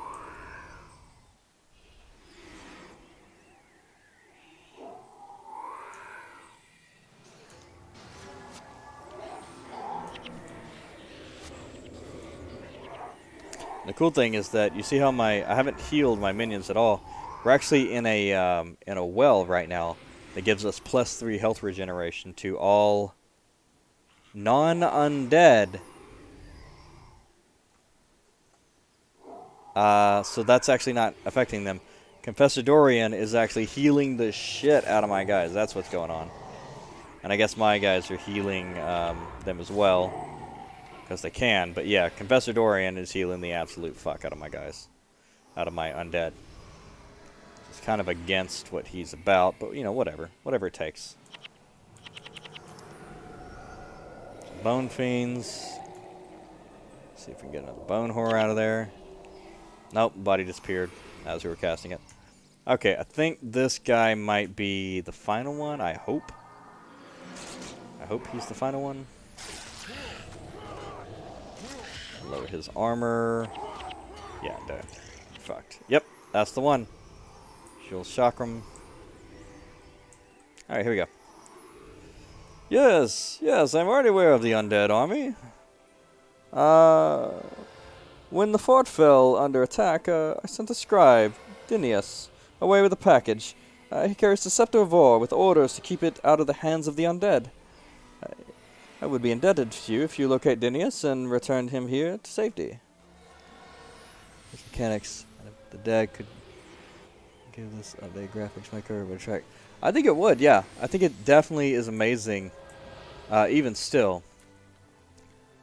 But yeah, the basically, from what I understand, the only developer working on it did actually do a graphics update recently, like 11 years later. But it was basically just a small update that fixed the video stuff and made it like I think the scaling distance was fixed. Actually, I can look at it here. That's graphics, yeah. I think it was view distance, refresh rate, 6. Oh, hello. That's not what I meant to do. All right, let's keep 8x. That's fine. Larger, yeah. Put that on max. Got that on max. Yeah. Updated to the full screen size to be better. And use best texture filtering. Enhance draw distance. That's the one. And use high resolution textures. Outpost for all player models. Yeah. Just updated a few of the long-standing kind of like discrepancies that were all right, and I guess we're just in the game, but just unlocked them for everything. So. But that was on his own time, and basically just because he wanted to. Because he was at, I think he's like at another company or something, game developing company, whatever. So. You got to wonder what they're working on that, you know, one of their developers has time to work on a 14, 13-year-old, you know, whatever game. But, you know, hey, sometimes that shit happens, you know. You got, like, you just get at a point where it's like, all right, cool, well, I'm stuck.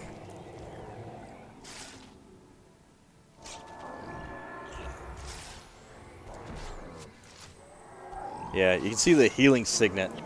You really got to spike them down on that because the healing signet will, even though it lowers their armor class by like 14 or something like that, or sorry, 40% rather, it does significantly increase their health if they have it sorted out, or pointed out. So like, you really have to spike them down when they're casting it.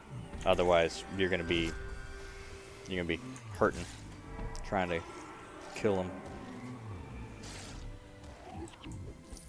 Alright.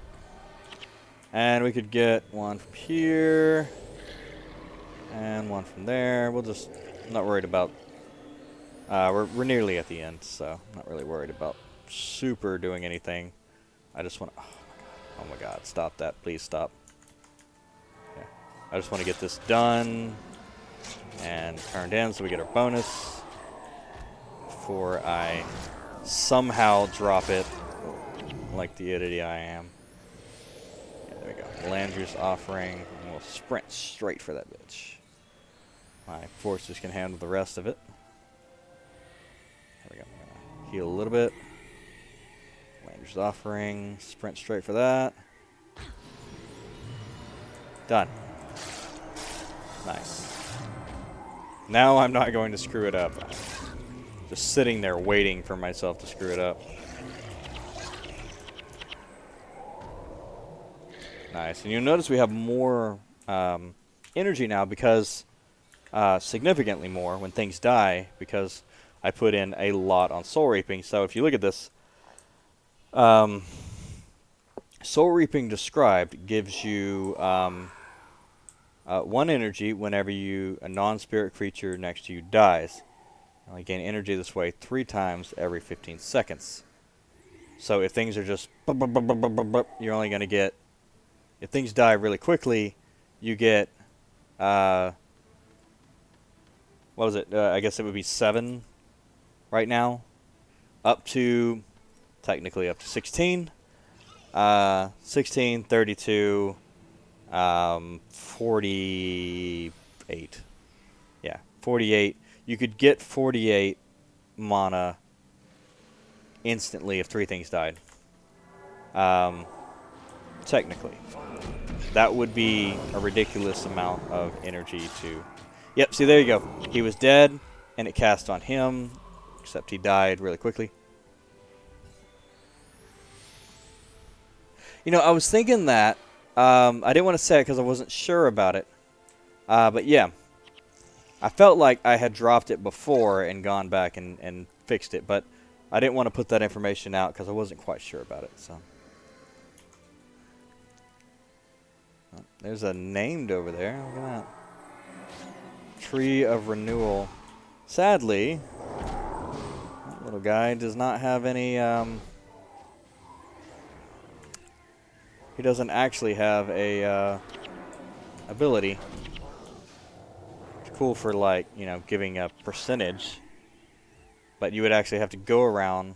Actually, no. Tree of Renewal, that's actually... There's another one there. So that one, he's just shiny. Never mind. But yeah, basically you have to get the first ability. Yeah, you see this guy? Actually, he does kind of... Actually, he is... Yeah. That's the right one. He's a boss. He's just a boss because he's the last one protecting Dineas. Or Dinas.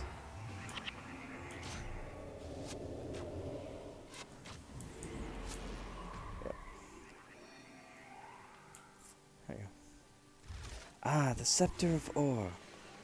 Oink, oink. Alright. There we go. I know who you are. You're the heroes everyone is talking about. That's right. And we're here to escort you back to the Temple of Tolerance. We can't go back to the temple.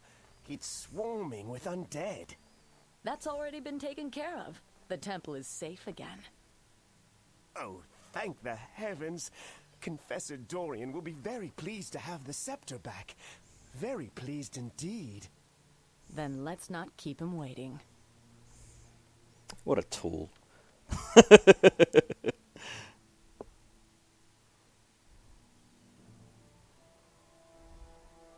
He ends up being an alright guy. But he just sounds like a friggin' tool.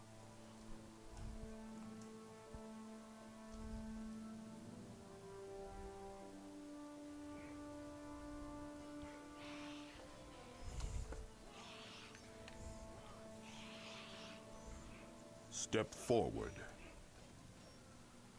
You have taken great risk today, placing yourself bravely in harm's way. In the face of overwhelming odds, you and your comrades chose the hero's path, and for that, I am in your debt.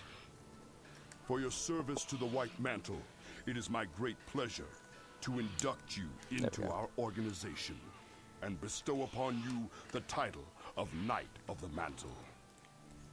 Really? I forgot that we became a White Mantle Knight. Arise, Knight of the Mantle, and join your brothers in arms. That's neat.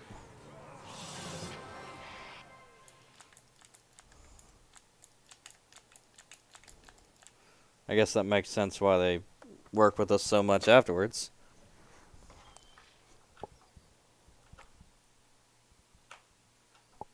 Oh. All right. There we are. Let's see, what time is it? It's almost 1. Alright, well, that is all I can actually do today. I didn't even do any of my other streams, so that's fine. But we're in another mission area here. As you can see, Divinity Coast. It does have an opening here that we can head to other areas.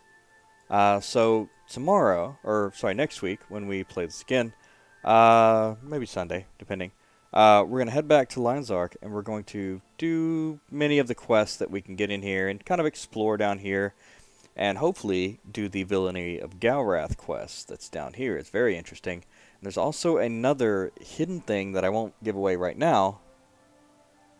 Oh, did they? That's cool. Apparently GuildWars 2 dropped new content. That's neat. But yeah, I won't give it away what's down here, but there's something really special down here. And it's very neat, so we'll get into that too. But yeah, that's it for what we got right now. Thank you all for watching, and if you're watching this afterwards on not the stream, thank you for watching it then, and I will see you all later on the next episode. Peace.